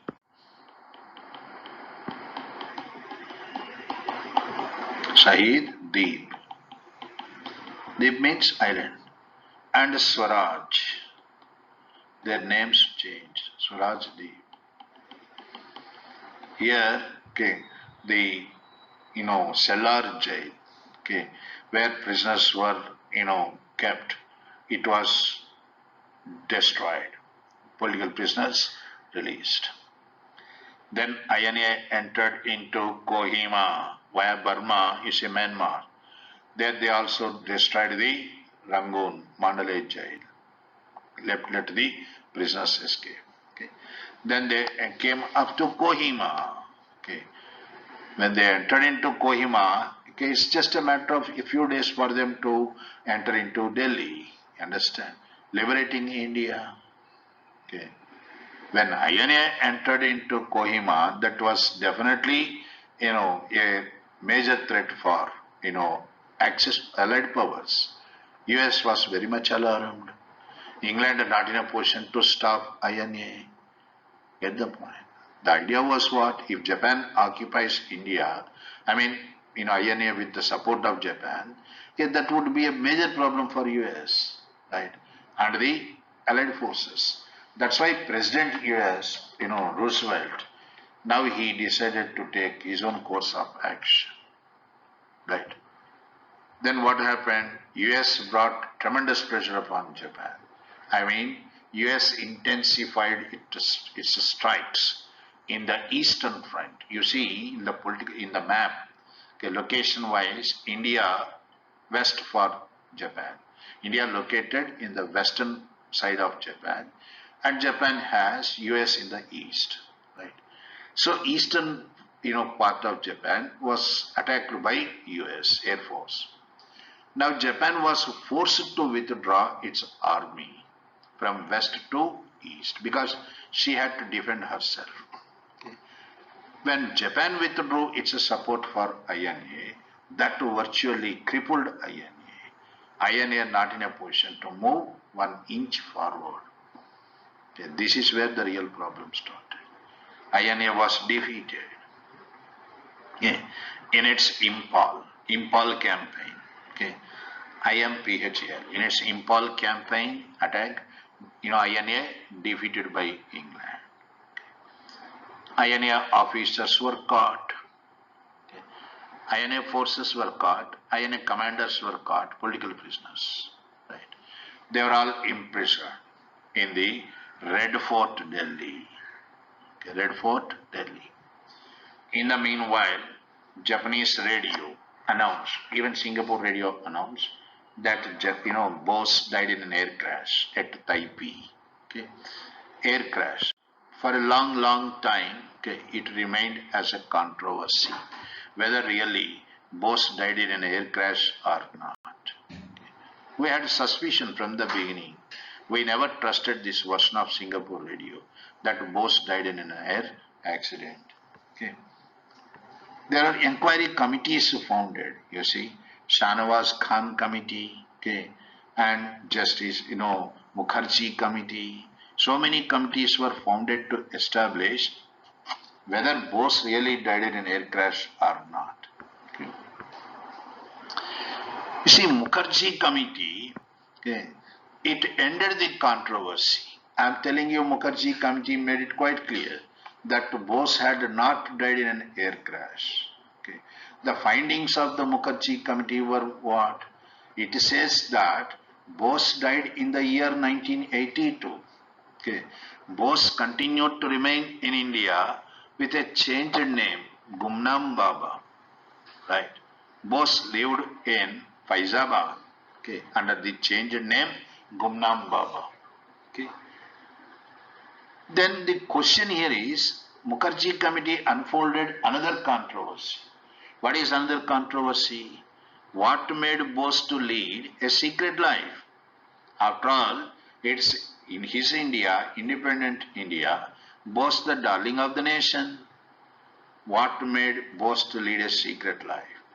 This, no one can answer this question. When Modi government came to power, okay, the BJP government promised that they will keep open, all the secret correspondence and everything. Okay. Finally, it's a disappointing note. There is nothing secret there. What that really that matters is secret, okay, they have not disclosed it. You understand? What that is really secret about, they are not disclosed it. Okay. Perhaps in the near future also, we may not come to know why Bose, led a secret life. Okay. There are so many theories. Okay. It's because, you see, one theory that has little bit credibility for us to believe is that Bose preferred to lead a secret life because all Indian leaders who ever supported Japan, Germany, they were targeted by US, CIA after the war. Okay. They were killed. Okay. So if Union Government of India talks about or discloses the identity of Bose, his life will be in danger. That's why Nehru, Lal Bahadur Shastri, Indira Gandhi all had the knowledge of Bose. They had the knowledge of, the Bose's, identity, but they never, made it public. It's because that would be a problem for Bose. This is what it is in general believed. Okay, we don't know what finally happened, right? So attempt made by INA to liberate India, it ended up as a failure. Okay. Now make an assessment of INA. Okay. Critical assessment of INA, my dear, I am telling you that INA failed to liberate India, accepted. But, in some regards, INA has succeeded. Okay. What do you mean by this? I tell you one thing. Practically, INA failed. But it created a situation where England would not be able to function. Okay.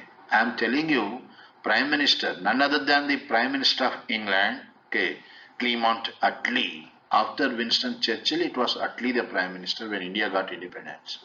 Attlee went on record saying that more than the India's freedom struggle under Gandhi, it was because of INA India got independence. Mark this. Okay. Prime Minister who gave us, who was the Prime Minister of England when we got independence, Clement Attlee. Attlee went on record saying that India got independence more because of INA rather than of the freedom struggle under Gandhi. Okay. The point here is INA created a situation where British government would not be able to function. Okay. It created a situation where British would not be able to function. How it created a situation? INA inspired Indian Army. See, our Indian Army, their officers, Indian working in the British Army. Now, INA posed a very valid question to them, soul-searching question. Who is the real soldier? The real soldier, INA soldier fighting for the country India, or The real soldier is the one who is taking salary and serving the British in the British army. Okay. A very valid question. That's why, please understand, that's why the last struggle in the freedom struggle, okay, Bombay Naval Ratings. Okay, when I go to that one in 1946, Indian Navy officers revolted against the British. It's mainly because of INA. Okay. Jalalabad cantonment area also, military contingents revolted. Bhopal contingent revolted.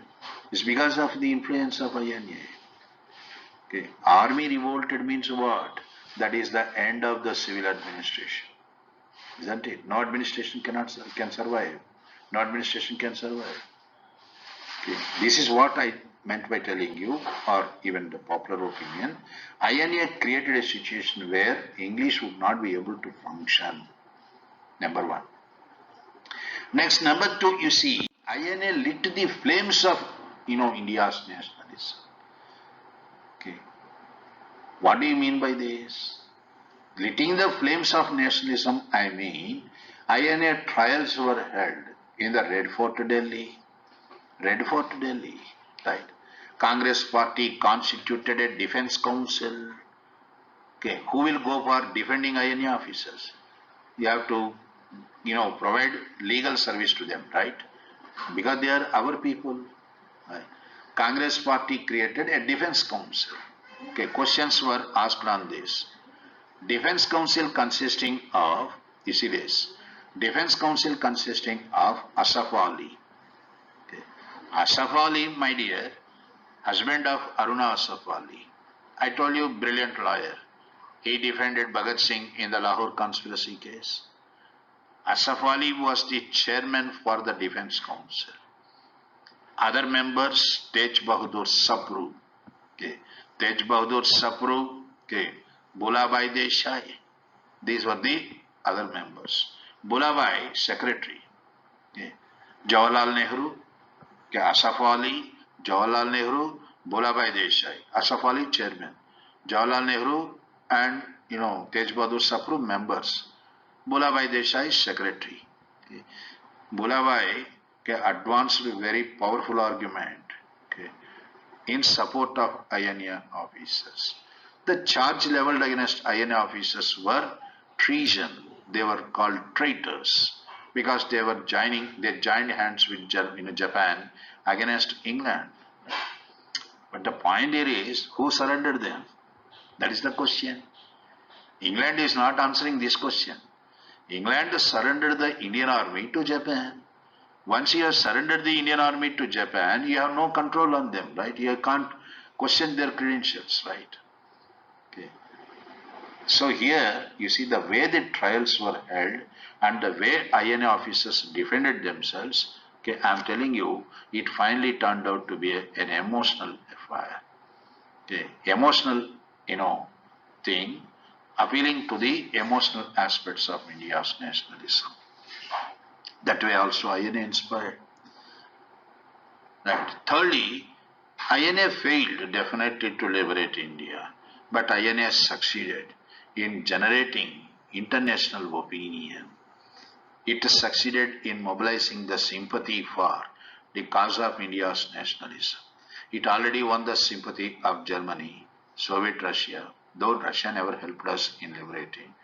Okay, Japan, okay, internationalizing the issue of India's nationalism, INA definitely succeeded. INA proved that Indian Sipahi is ready to go for any extent in sacrificing his life for the sake of his country. Okay. So don't say that you see INA ended up altogether a failure. Okay. It appears that yes, it's a failure. At the outset, it's a failure. But in reality, it had great achievements to its credit. Right. Better I stop here, okay, because we have arrived at a very crucial juncture. Okay, war is coming to an end. Okay. What happened after World War II? Okay. Even before that, from 1944 onwards, what were the developments? This I will discuss tomorrow. Okay. Now class is over. It is